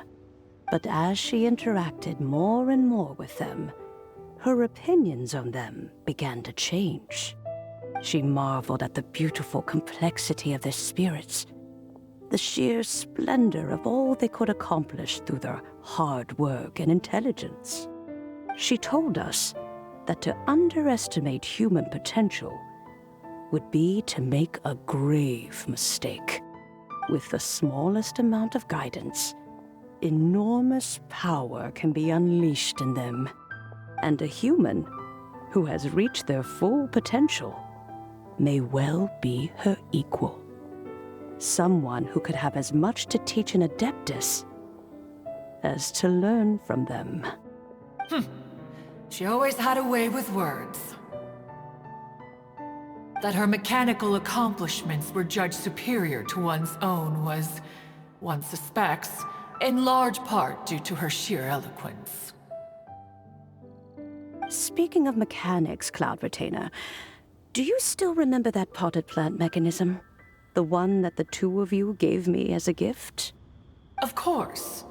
Guizhong and one both put an immense amount of effort into that gift. It would be no overstatement to call it a testament to each of our individual technical genius. As Guizhong once said, it takes every blade of grass and every flower to make a homeland. When I see the sight of Liyue Harbor before us today, I am reminded of this. Madame Ping looks very emotional right now. Of all of us, it was Guizhong who was the fondest of these grand and exciting occasions. If she were still with us, I'm quite sure she would still be trying to best Cloud Retainer's finest works at every opportunity. Liyue Harbor is always filled with the sound of music at this time of the year. If she were here, one is certain that she would seek you out to discuss and debate the virtues of various melodies. Oh yeah, music! We've been dying to ask. What was the melody that you played back then? Oh, also, with you being such a music expert and all, why don't you join the concert as a performer? I can make arrangements right away. Oh, as much as I don't wish to dampen your enthusiasm, it's been a long time since I played this zither. My fingers don't have the dexterity they once did, and whenever I play that tune, It always reminds me of her. I start wondering what she would think of the changes I have made to her melody. There was a period of time whenever I started strumming, it almost felt like she was back again. Sitting right there on the stone stool next to me, chatting away. Skybracer and Seagazer too, looking just like they did in the old days. No matter how much time goes by, the moment that melody starts playing, it transports me right back to that time in my memory. So the past still weighs heavily on your heart? Well, I would be lying to myself if I claimed to have completely moved on. But that is not to say that grief doesn't get easier with time. Despite the sadness, I have found many things that bring me joy in life. It is simply the nature of the world in which we live that even if one wished to mourn for an eternity, it would be a nigh impossible feat. Just look at this potted plant. Isn't it stunning? It takes an honest and open mind to confront and conquer grief. You have indeed made progress. Be that as it may, I shall leave the lantern rite stage to the youth of today. Well, if you're sure. Granny! Whoa, what's everyone doing here? Did something bad happen? Ah, and now we've spooked Yanfei. No, everyone's just here to give me their regards for the holiday. Oh, that's wonderful, I'm glad. Well, in that case, happy Lantern Rite, everyone. Happy Lantern Rite. Oh, I just remembered that I have some, work to do at Yuehai Pavilion that I need to discuss with Yanfei. I haven't been able to find a chance until now. I will leave Mr. Dvorak in your capable hands. Cloud Retainer, Ping, we will be off for now. Huh? Does it have to be right now? Which case is this again? Hey, Ganyu! It seems Ganyu still has much to learn when it comes to the art of deception. What a pity. She has learned nothing of one's ability to carry a conversation. Since it's been so long, Cloud Retainer, why don't you stay? I'll make a cup of tea and we can chat a while. Gladly. This was one's intention as well. When you next see the Fontaine musician, please give him my regards. I'd like to wish him the very best with the concert. You got it, Madam Ping! Thank you all. I think you've listened to enough of my nattering for one day. As for that melody, I will play it for you all another time. Goodness knows I need to practice it first. Wow, that'd be great! We'll look forward to it. When that time comes, wherever her spirit may be among the countless grains of sand and specks of dust between the harbor and the mountains, perhaps she will look at the Liyue of today and steal a smile when she sees the prosperous land that it has become. All right, let's go tell Mr. Dvorak the news.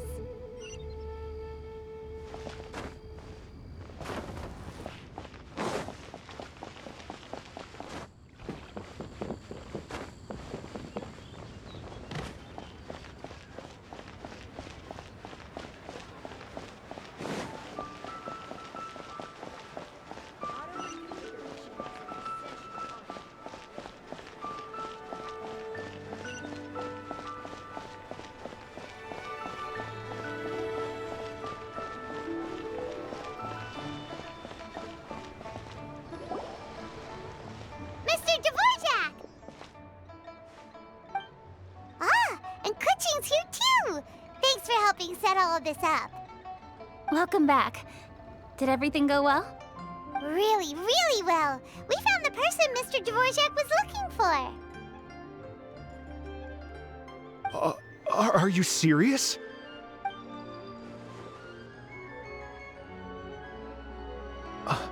I see. So the melody my ancestor heard was an adeptus remembering her late friend? That certainly explains why it was such a powerful and poignant tune. Huh. That's a really interesting first reaction. Guess that comes with having a musical mind. I have to say, though, it's hard to believe that the fairy from the tale is now an elderly granny. Oh, Paimon knows exactly what you mean. Normally, Adepti don't age at all. But Streetward Rambler, or Madam Ping as we know her, probably only became old because it's what she wanted for herself. Madam Ping possesses vast knowledge and great wisdom. Whatever physical form she may decide to take, her mind and wits are as sharp as they come. Yep, Kuching summed it up perfectly. That's exactly what Paimon was trying to say. I think... yes. I must thank her in person. That can wait until after the concert, though. For now, I need to devote all my emotional energy to the performance. Ah, speaking of, Madam Ping wishes you all the best with the music festival. Paimon has a sneaking suspicion that she'll stay in her usual spot, but listen to the performances from afar. Wait, are you serious? Huh. Oh no, now I'm starting to get nervous. Okay, alright. Nope, another rehearsal is in order. Please excuse me, everyone. Mr. Dvorak? He's already gone.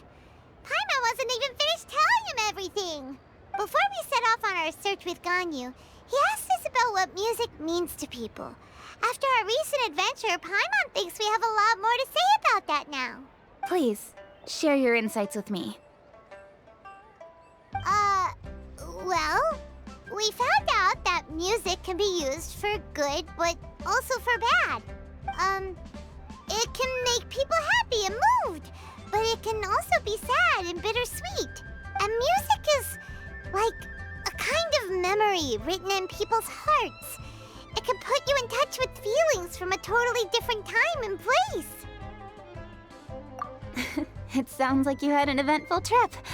Don't worry, I'm sure Ganyu will fill me in on all the details shortly. Wait, does that mean you're gonna carry on working? Mm-hmm. Just a few things to wrap up. All the groundwork is done. As long as everyone enjoys the festival activities, all our efforts are worthwhile. Happy Lantern Rite to you as well.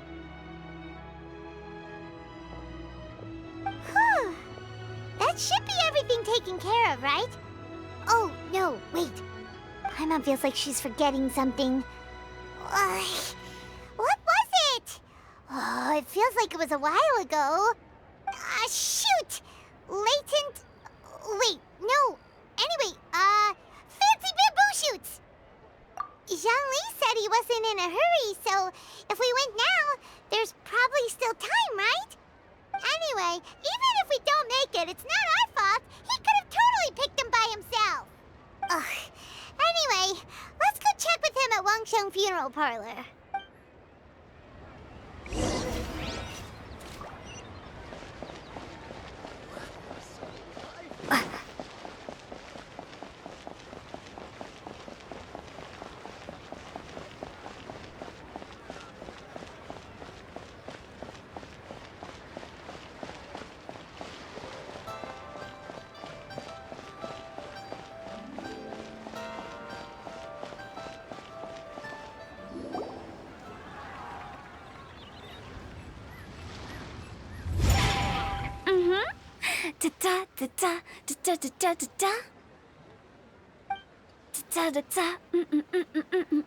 Oh!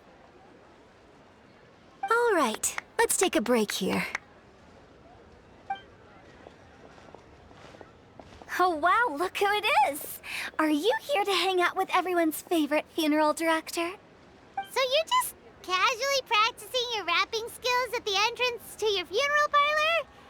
In broad daylight? Okay.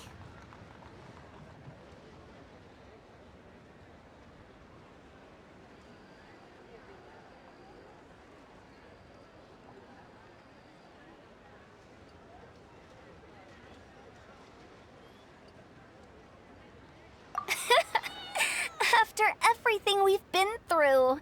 You don't see me for a hot minute, and you're back to being scared of your own shadow. We have all this open space, a clear view of the mountains behind and the sea in front. Not to mention we have several invisible audience members enthusiastically cheering us on.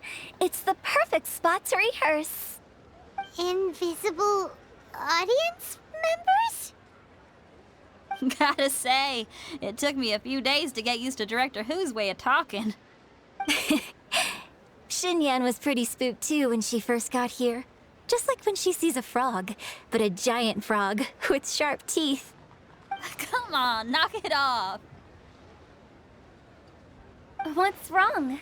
I've never seen someone look so confused before. Well, don't worry, because Director Who's here to explain it all. There once was a Fontaine musician who went around town on a mission. He came door to door for his iridescence tour, looking for acts to audition. With my words, Xinyan's chords, and Yunjin as our mentor, we'll take the stage by storm with flames roaring and the whole audience calling for more. For sure! The whole dance floor will be yelling encore! Encore! Oh, now Paimon's rhyming along. But when you say flames roaring, are you sure this'll be safe? No, don't you worry about that. I'm pretty experienced on the stage, and I've already informed the Guizhong of all the pyrotechnics we're planning on using. Huh. Guess we'll just have to trust Xinyan on this one.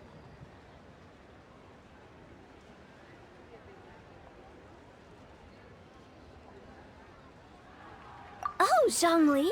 He took one of those fancy meal boxes and set off for the mountains. Said he wanted to pay a visit to some old friends. It's a real pity that he couldn't be around for this. As well as being a true connoisseur of traditional art forms, he's able to appreciate Xinyan's performances too. Yeah, that's right. Matter of fact, he was the one who first invited me to perform here. To tell the truth, though, I never thought I'd really find myself rehearsing here one day. Well, now you know. The Wangsheng Funeral Parlor is a great location. All of you are always welcome to come and hang out here, especially if you're in the mood to try something new. I can speak to that. Hu Tao is always full of fun surprises. And jump scares. Actually, Xinyan, I have some lyric ideas for your part. Do you want to go through them together? Oh, sure thing. I'm all ears. Oh, Traveler and Paimon, I believe Zhongli was heading to Mount Hulao, so make sure you're hiking up the right hill. When you see Zhongli, please pass on this message to him. It's up to him whether he wants to support us at the performance tonight, but I expect him to make time for the upcoming banquet we're planning. No excuses. You should join us too. It'll be a riot.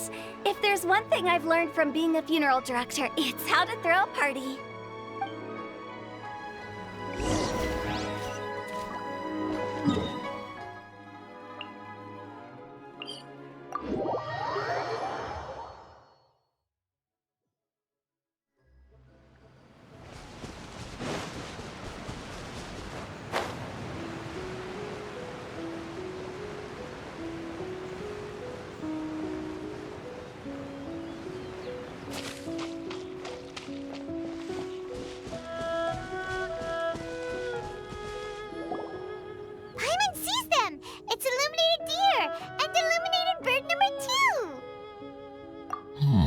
A familiar face. Have you come from Liyue Harbor? How is the city nowadays? Everything's great! But you know, if you're so curious, you can always go and check it out for yourself. In fact, Mooncarver has been taking many walks on Mount Tianheng in recent times. I believe the sights of the city are quite familiar to him. Zhongli! Here you are! We've brought the bamboo shoots you wanted.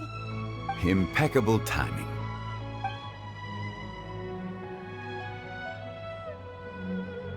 Traditionally, bamboo shoot soup ought to be slow-cooked for many hours on low heat. Using Adeptus arts to hasten the process is something of a shortcut. Wait, mechanism. Is that? Indeed. Cloud Retainer kindly lent me her supreme cuisine machine. Can we not just call it a cooking machine? Actually, never mind. She seems to take a lot of pride in her mechanical gizmos, so it's probably best if Paimon doesn't go changing the name willy-nilly. I trust that you found the answers you were seeking during your recent journey. Excellent. The past should be remembered, but not overly dwelt upon. Our journey should be seen as a means to take on more from the world around us. When the bamboo shoot soup is ready, I must insist that you try some for yourself. Oh, Zhongli! Hu Tao told us to tell you something. She said, it's up to him whether he wants to support us at the performance tonight, but I expect him to make time for the upcoming banquet we're planning. No excuses! When she says performance, she must mean the Lantern Rite Music Festival. As for the banquet, she didn't tell us anything more about that, but she invited us to come as well. As you can see, I have a prior engagement with 2 Adepti friends of mine tonight. Please, give Director Hu my best wishes for the performance. As for the banquet, since the Director insists, far be it from a mere consultant like myself to refuse. Yay! Then we'll see you there? Absolutely. Rex Lapis, the bamboo shoot soup is ready. Thank you. I will examine it right away. The appearance is exquisite, and the aroma rich and intense. The craftsmanship of this machine is commendable indeed. Since you came all this way, you should not leave empty-handed. Please, take some soup. It tastes most exquisite while still warm.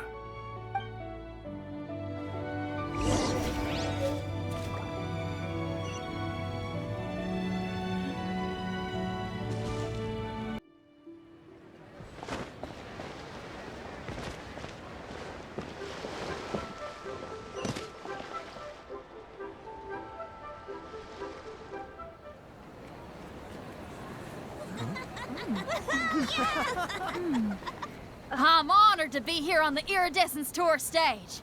All right, without further ado, I'm Xinyan, this is Hu Tao, and this is a little something called... The Blaze Lilies!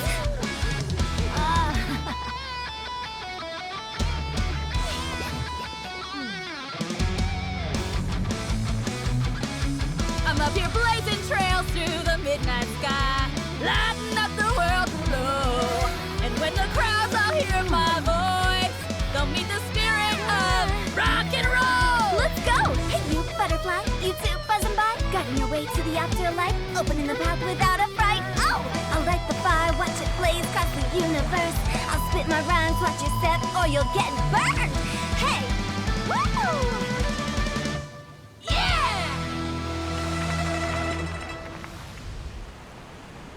Does anyone have any plans tomorrow?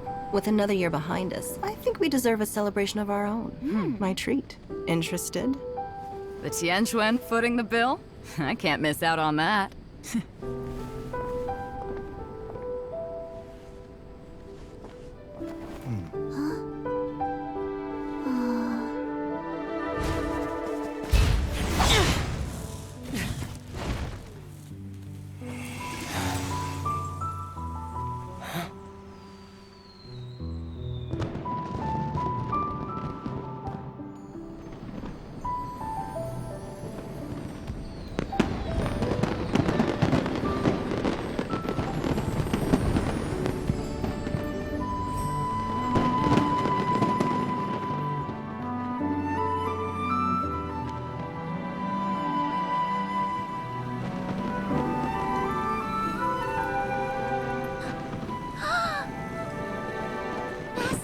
Master, listen!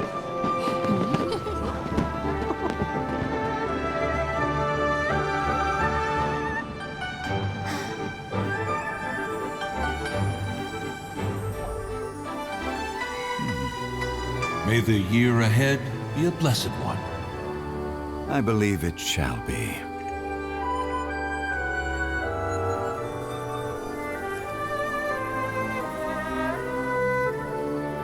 Master, the Xiao Lanterns, Ha! Elementary. One shall fashion for you a Xiao Lantern the likes of which the world has never seen. And you must take it to Liyue Harbor to display its magnificence for all.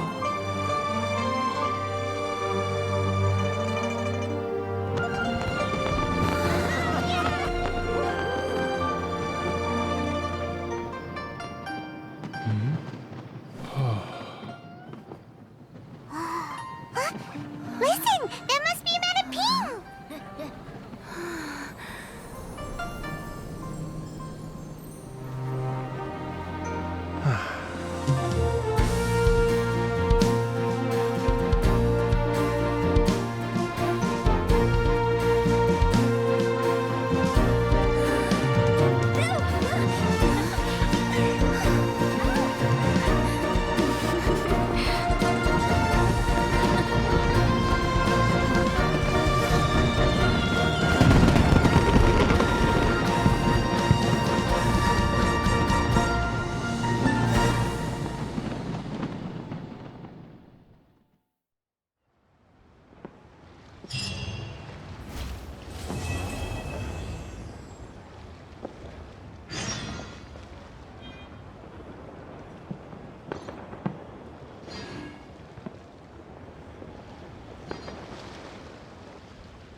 Oh, so that's how it is.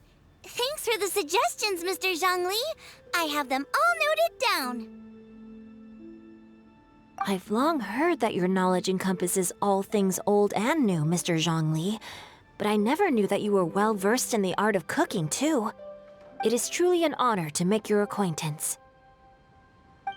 No need for formalities. I too feel humbled to be in the company of such talented young people. There are many things I could learn from you. Oh, you flatter us. If it's possible, may I trouble you to provide a few words of guidance for my practices in exorcism? Exorcism? I can't say I'm an expert in the field, but if you don't mind, we could start by discussing... Whoa, there's so many people here. All we knew was that Hu Tao invited Zhongli over. Paimon never thought we'd be meeting so many old friends. Happy Lantern Rite, everyone! Likewise. Please take a seat.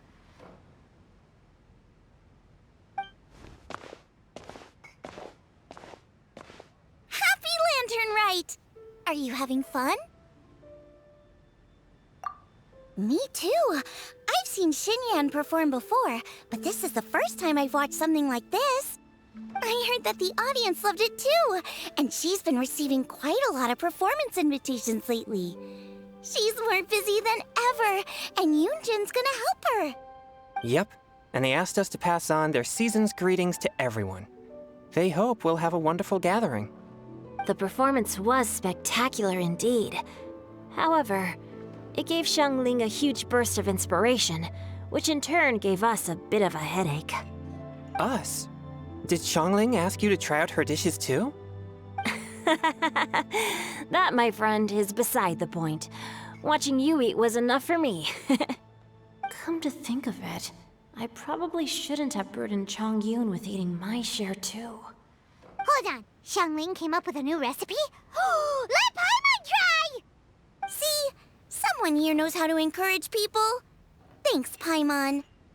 Oh, and I have to thank Mr. Zhongli, too. He gave me lots of useful pointers that really drove it home for me. Oh, so that's what you were talking about before we arrived. Yes. Since we'll be dining together, the topic of our conversation naturally revolved around cooking. Xiangling's ideas are truly unconventional, Her choices in both ingredients and spices are comparable to a melody dancing on the tongue. My suggestions were nothing more than the icing on the cake. Oh, the two of you always deliver. Now I'm getting embarrassed. Anyway, I'll get everyone to have a taste after I've adjusted the recipe based on Mr. Zhongli's advice. That sounds like it might become a little safer to eat. How about I sample the dishes next time? Speaking of eating, Paimon feels like we're missing someone. Oh, Huta was the one who invited us, but she's not here. And where's Guoba? Oh, Guoba volunteered to help Dad at the restaurant. You know, lots of people come over to eat during Lantern Rite. Without Guoba helping out, I probably wouldn't have had the time to accept Hu Tao's invitation. As for Hu Tao... The director went to collect a guest. She asked me to stay here and host you for the time being. Seems like it's almost time. Huh? Hu Tao went to fetch someone in person? Oh, that must mean they are super important. Could it be Kuching? Ningguang? Or Captain Beto? She didn't clarify. And as her subordinate, I couldn't just pry into the details, could I? Ta-da! We're here! Oh, we're not late to the party, right? Right? Good thing the Conqueror of Demons and I are both as swift as the wind. And whoosh, we made it just in time.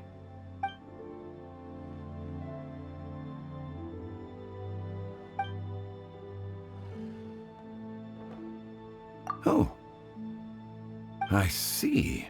So the important guest is the Conqueror of Demons. I've been looking forward to meeting you. The director didn't mention anything when she invited us. What a pleasant surprise.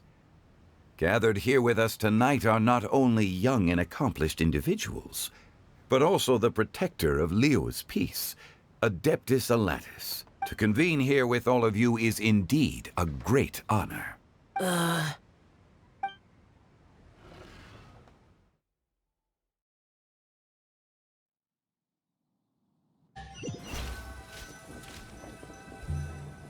It's almost Lantern Rite, yet you took all the trouble coming here. The director has a way of making it difficult to decline. Rex Lapis, may I ask what troubles you? The director asked me to buy sesame oil in preparation for the celebrations. Then why would you come all the way to Wangshu Inn? I had a pleasant chat with Chef Yanxiao and received some spices from him. And, see? Here's some matsutake and a portion of ham. What about the sesame oil? It's a shame. I couldn't find the kind the director was looking for.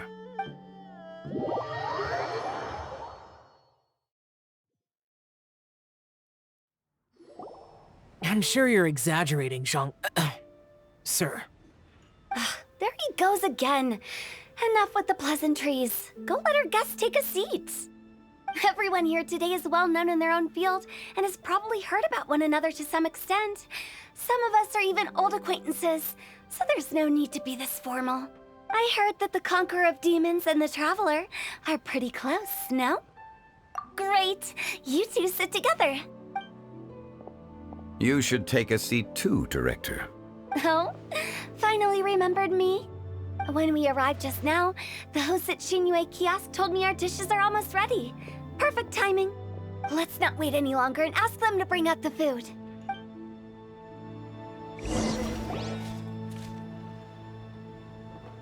Paimon would have never guessed the person Hu Tao went to fetch was Xiao.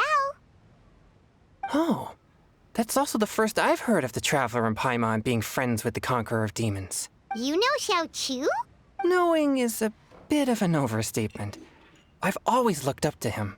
You might not know this, Paimon, but we exorcists have worked in close collaboration with the Conqueror of Demons for many generations, dispelling evil together, both in the open and from the shadows. Hard to imagine that thanks to Hu Tao, I've finally gotten the chance to meet him. Conqueror of Demons, I'm honored to make your acquaintance. Likewise. It is a great honor indeed to have a chance to meet the legendary Conqueror of Demons. Chongyun has brought that name up quite a few times in the past.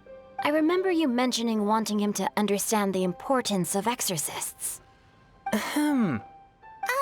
We know each other too. He helped try my dishes during the Masterful Chef's cook-off. I didn't think we'd have the chance to meet again. Happy Lantern Rite. No anecdote, however, compares to meeting you in person. I'm Xingqiu, Shangling and Chongyun's friend. The pleasure is all mine. Whoa, everyone's getting all formal and polite all of a sudden. Paimon doesn't know what she should say anymore. Adeptus Xiao, mighty conqueror of demons, please accept Paimon's greetings too. Belated Happy Lantern Rite. Paimon tried very hard to look for a fancy word, okay? Don't be too harsh on Paimon! There's no need to be so polite. You're right. This was meant to be a nice little get-together between friends after all. Too much formality kills the atmosphere.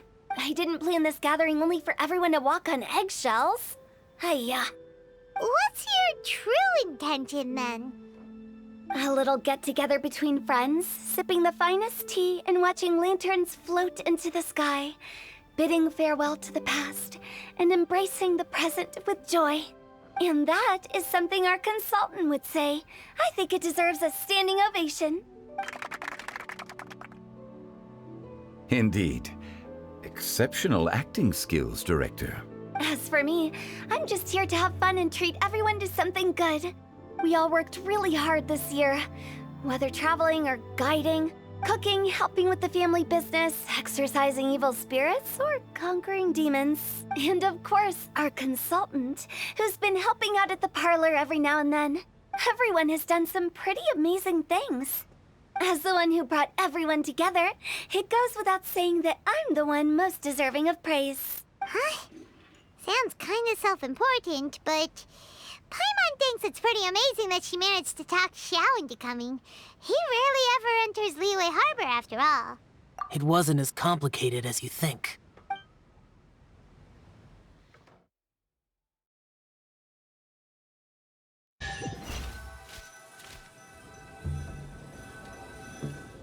Okay, gotcha. Thanks, boss lady. It's not boss lady, just boss. And there she goes. What a lively girl. Conqueror of Demons, Adeptus Xiao. Guardian of Wangshu Inn, hero of Dihua Marsh. I know you're there. Quiet. Do not disturb the peace. Sorry, but you wouldn't show up if I didn't yell your name, would you? I know you. You're the 77th director of Wangsheng Funeral Parlor. Is there something you need?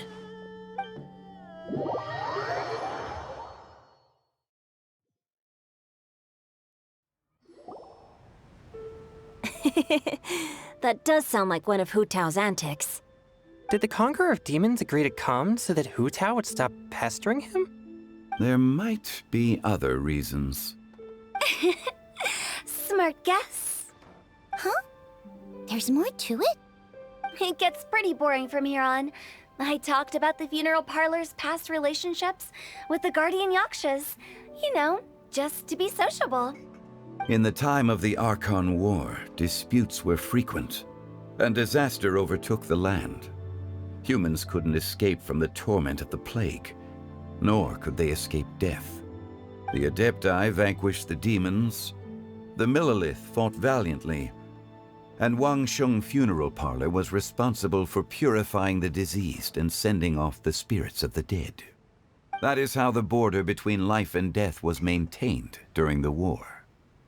And it effectively prevented further incidents from happening. That's right. 1 point for the consultant. But despite our deep-rooted connection, it still took me quite a while to actually convince him. You know him pretty well, huh? This matter is out of my control, so I need to be cautious. True, but I've kept that in mind too. That's why everyone here today is in one way or another acquainted with elemental power. Besides, it'll only be for a short while as we dine together. There won't be any lasting consequences. but I didn't expect there to be so many people. There's no need to worry, Conqueror of Demons.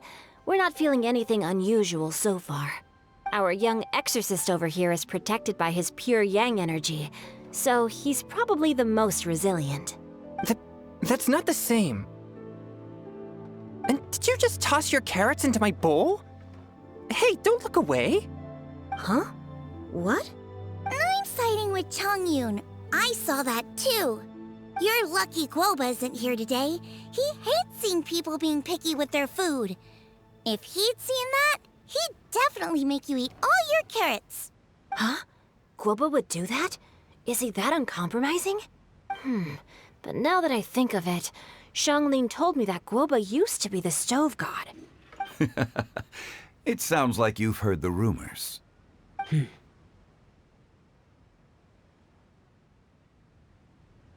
I'm doing fine. Not long ago, before Lantern Rite, I met an old friend. Thanks to his help, things have been a lot more stable than before.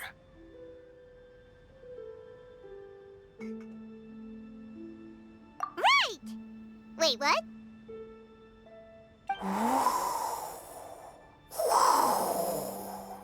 Seeds of story, brought by the wind.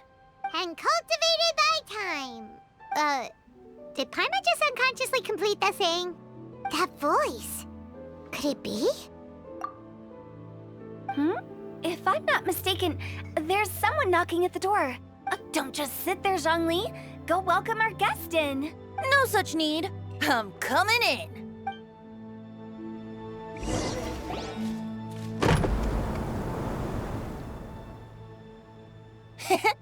You finally let me in. Hello, hello. No matter if we've met before or not, this moment marks a brand new encounter.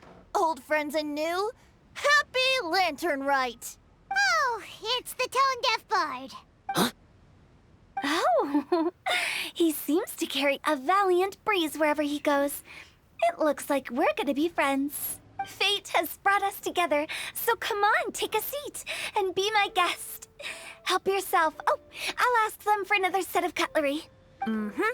This young lady here is as bright as a fresh bouquet of flowers in the morning's rising sun. She no doubt is the one with the most authority here. Whoa, these dishes look amazing. Is it really okay for me to join in? Huh, it's you. Oh, isn't this Genyu? Genyu? Yep. Now that I've taken a closer look, you're a fan of Genyu's works, aren't you? I met Xingqiu at a light novel convention. How I wish we'd met sooner. I never expected that there'd be another person in this world who could interpret Genyu's new novel as thoroughly as I could. Venti, you're being too humble. Considering your poetic talent, your fundamentals are way more impressive. Could this new guest be Master Xingqiu's friend? Yes. Monsters become more active than usual as we get closer to Lantern Rite. I was patrolling Dihua Marsh a few days ago, when I happened to run into this... You've already forgotten? I'm a bard, remember? And bards go around singing wherever they like. Oh, right. And this bard was performing in Dihua Marsh. It was a moving melody, and it made me feel relaxed and at ease. I couldn't help but stay and listen. Thank you for your patronage. I understand now, too. I'm Zhongli, currently working at the Wangsheng Funeral Parlor. It's a pleasure to meet you, new friend. And I'm his boss. Oh, and if there's anything unsatisfactory, let me know anytime. That's very considerate of you. Oh? No wonder. Only a boss as savvy and reliable as you would be able to hire such an impressive consultant. Oh, you're too nice, Venti. Not to brag, but our consultant truly is impressive. His knowledge extends across the stars and the land, and there's nothing throughout history that he doesn't know. From the sophisticated way he speaks, it's hard not to suspect that he could very well be an adeptus in disguise. Shao, you're an adeptus. Do you think it might be possible? Sorry. I'm only good at conquering demons. I'm afraid I don't have much knowledge in that matter. Really? But Paimon thinks you're super knowledgeable. Huh? Oh, right! Xiao's a warrior. He doesn't come to the city very often, so it's, pretty normal for him to not know anything. Yeah. Really? I've actually heard a few things about Mr. Zhongli before. The guests in the tavern talked about this refined and courteous man who, instead of having wine at Mondstadt's finest tavern, ordered a cup of hot tea with the most complex name. Now that you mention it, I seem to recall that there indeed is a musician like yourself in Mondstadt. I've heard that he's elegant and amiable, his works witty and vibrant. It's no overstatement to regard him as the best bard in Mondstadt. Now you're making me embarrassed. I would say that Mondstadt's poetry is a little run-of-the-mill sometimes. There's one I heard a while back that went, The old house is renewed, welcoming the spring breeze, awakening old memories. The meaning's there, but the word choices are unimaginative, and there's a distinct lack of literary flair. I think so too. The composition needs a little jazzing up. If I were to give it a go, I'd make it an old melon on a vine, a new flower that grows fine. Oh, good one! It feels unique and has a nice ring to it. You have great taste, Venti. I was right about you. Let's shake hands. Of course. Hey, Xingqiu. Mind lending me a few books when we get back? Pick out some well-written ones. I don't know if it's my own lack of literary knowledge, but I couldn't tell the difference between those two. I don't think it's your fault. Chongyun's right. It's not our fault. Oh, you have a point. But speaking of, why is the tone-deaf bard here? Are you here to take part in Lantern Rite too? I heard that Liyue will be hosting a Lantern Rite music festival this year. As a musician myself, how could I possibly resist the temptation to come take a look? Or listen. Getting to know other musical styles is essential to sparking inspiration, don't you think? As for the Fontaine friend who hosted the festival, I saw him near Stone Gate the other day. The Iridescence tour has finally been held successfully for once, so I had to congratulate him. Don't think anything of it. By the way, I was watching as you entered Xinyue Kiosk, but no one seemed to notice me. Should I say that it's because I'm an expert in hiding, or that a certain someone deliberately ignored the sound of the wind? Whenever Lantern Rite comes around, Liyue Harbor becomes bustling with activity. People are all busy watching the lanterns and strolling around the shops, and they might just go travel somewhere on a whim. It is rather difficult to predict another's whereabouts. The festival is in full swing and proceeding smoothly, and we're all gathered here with friends, new and old. This is no doubt a wonderful occasion worth celebrating. To come together with all of you at the beginning of the year, one can't help but be filled with joy. In a moment like this, I propose we raise a glass together. In my case, tea in lieu of wine.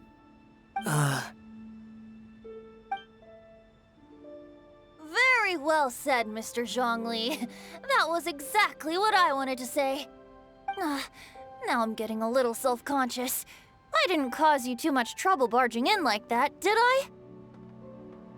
We usually drink wine during occasions like this over in Mondstadt, but since Mr. Zhongli insists on drinking tea, I'll give a toast with tea too. Everyone, thanks for the treat. You're welcome. As the host of this gathering, I hope everyone enjoys the food and drinks. May this year be better than the last. Considering that everyone may have other matters to attend to later, sticking to tea seems like a good idea. All of a sudden, they started proposing toasts. Should we? What's with the urgency?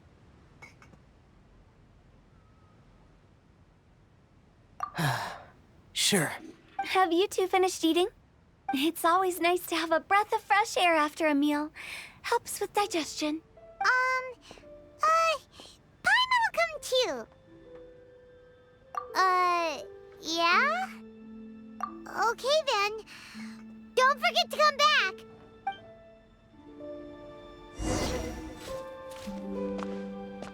Let's depart. You go ahead.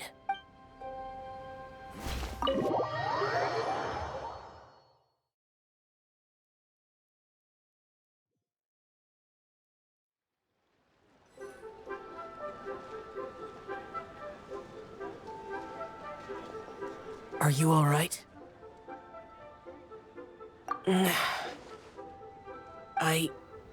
It's hard to describe. It's not that. There were those among the Adepti who loved gatherings and idle chit-chat. Sometimes they would call up a few others for a drink. Even I got dragged along to their gatherings many times. The Adepti all have their specialties, making most of them proud and arrogant. Everything they say is straight from the heart. It never gets too complicated. But this time... No. I didn't mean that. So you know his true identity. I'll get straight to the point then. The Animo Archon is a free spirit, and his temperament is as carefree as the music he plays on the flute. It's easy for a god like him to live in harmony with humans, and that's something I might never be able to do.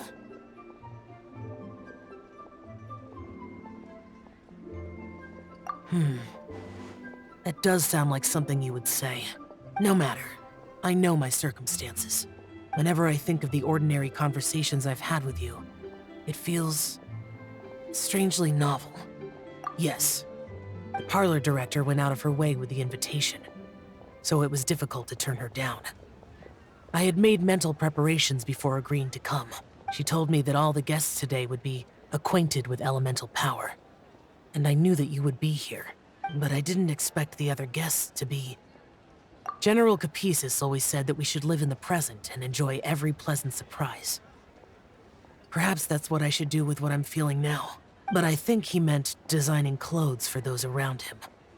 The clothes were intricately designed, but inconvenient to wear. Brother Bosacius never tried to hide his distaste in front of him. Rex Lapis did like his designs and even collected quite a few. The outfit he wears now was also designed by General Capisis himself. I never saw him wear this during the war. I didn't expect him to start wearing it later. Oh, here you are. I'm not intruding, right? You're not. What is it? Hu Tao saw that everyone's done eating and asked the staff to bring out the desserts. Paimon got so anxious that you weren't back yet that she scarfed down her dessert without the usual slurping and munching.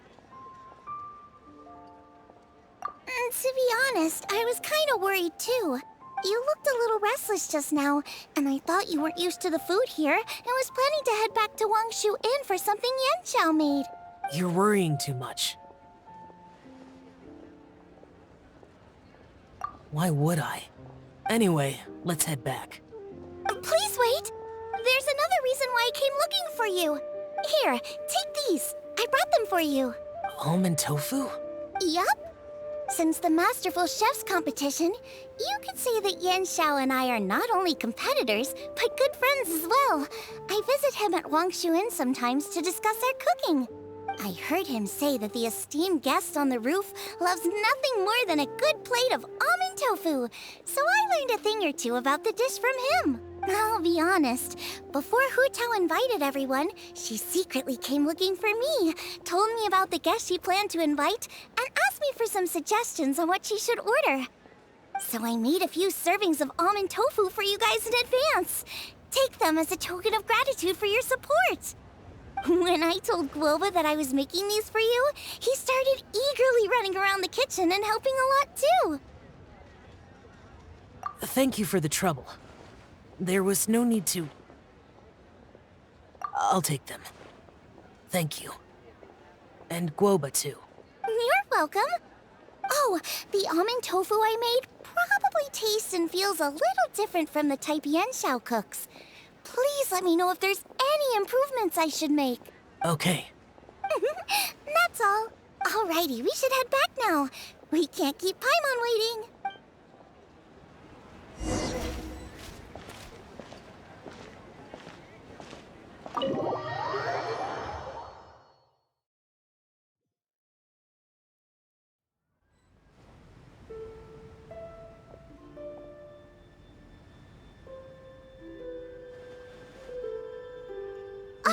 You're finally done whispering secrets to each other? So much for promising Paimon you'll be back soon. How could you say that to Paimon? In that case, besides having no sense of time, Paimon will let you know what having no sense of fullness looks like. Your dessert is all Paimon's. Sorry to keep everyone waiting. No worries, we're all just chatting here. There's no serious business to take care of. Whether we're chatting outside or inside, it's all the same. Paimon's too busy eating to talk to you. But even though we're all well acquainted by now, I think this festive gathering deserves something ceremonious. Oh? Is this some local custom? Nope. This is something I made up so that good luck will be on our side, that's all. Spontaneity is the best choice to make here. Let's use this incense burner on the table.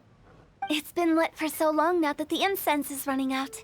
I'll leave refilling and lighting the incense to the most distinguished guest among us all. Lighting the incense will signify continuous growth and prosperity in all our endeavors in the new year. I see. Perfect symbolism, as expected of Hu Tao.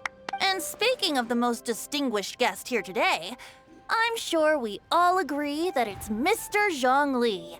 I'm not very familiar with the details of his past deeds, but chatting with him has been a real eye-opener, even for a bard who has traveled all across the world. If knowledge were a form of power, one could even say that you're a wielder of unlimited strength. But when it comes to having a way with words, the notable bard is certainly one cut above the rest. I just happen to have a good memory. It is such an unexceptional skill, yet you made it sound like an unparalleled talent.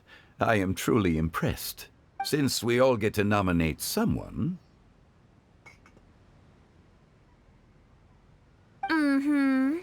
I think it's only fair that we let the parlor director light the incense. Huh? That won't do. Don't flatter me just because I'm your boss. We are looking for the most distinguished guest here. As the host, I shouldn't be involved in this discussion at all.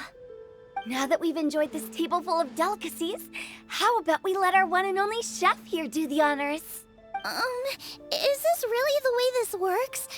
I didn't cook any of these dishes. It's not a big deal. Just look at her! Xiangling, the disciple of an adeptus, the stove god's best companion, the winner of the Masterful Chef's competition. The only heir of the famous One Mean restaurant. A good old friend of mine. There's no better choice. Why does Paimon feel like we're back at square one again? Please stop! You're making me embarrassed. If we're looking for a distinguished guest, surely the second son of the Feiyun Commerce Guild counts.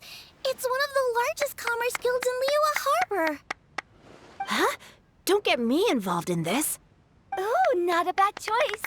With the Commerce Guild's young master lighting the incense, we're all sure to make a huge sum of mora in the new year. That's not how it works. Making a fortune is indeed a fine wish, but it's of lesser importance than good health and happiness, which means we should choose Chongyun, the skilled exorcist who keeps everyone's home safe from evil spirits. Huh? Now you're nominating me? I can't be the one when we have the Conqueror of Demons right here. Adeptus Shao has the most seniority among everyone here today. We should... I refuse. I am most certainly not the most distinguished guest here. You should all be able to make the right judgment based on your observations. One person here is well acquainted with everyone else.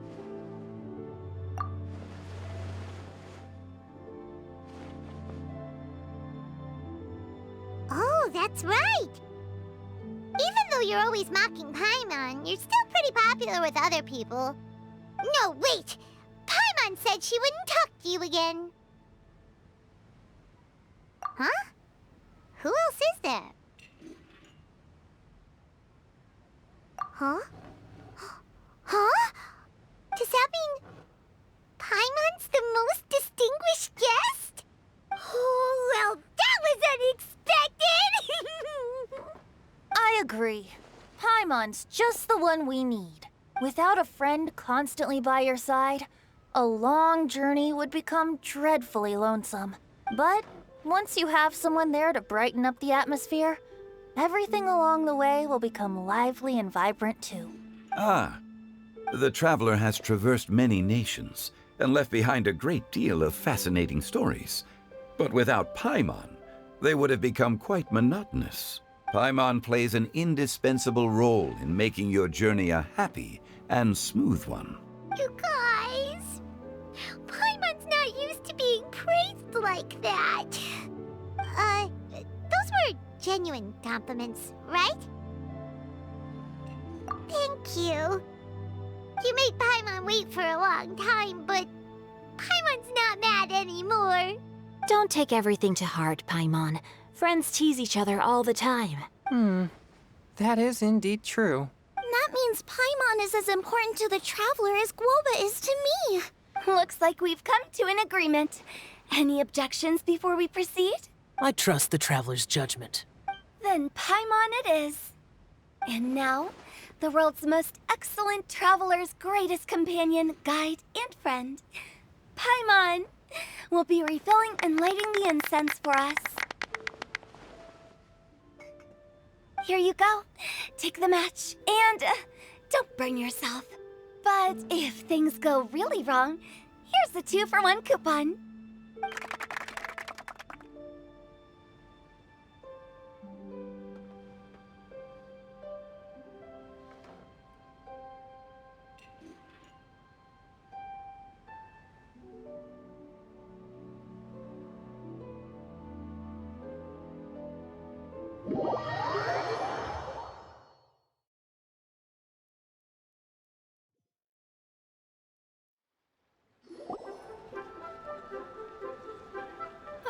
It's getting late.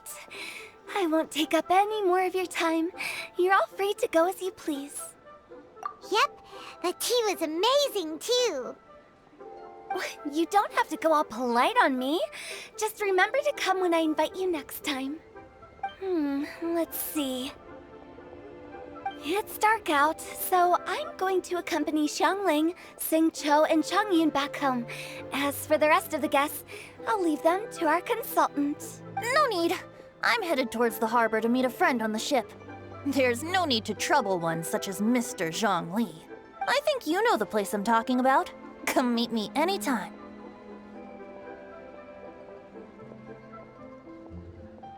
It was great getting to know you all. Let's meet again when the spring breeze begins to blow. Bye. Oh, we should write poetry together sometime. We'll catch you all later then.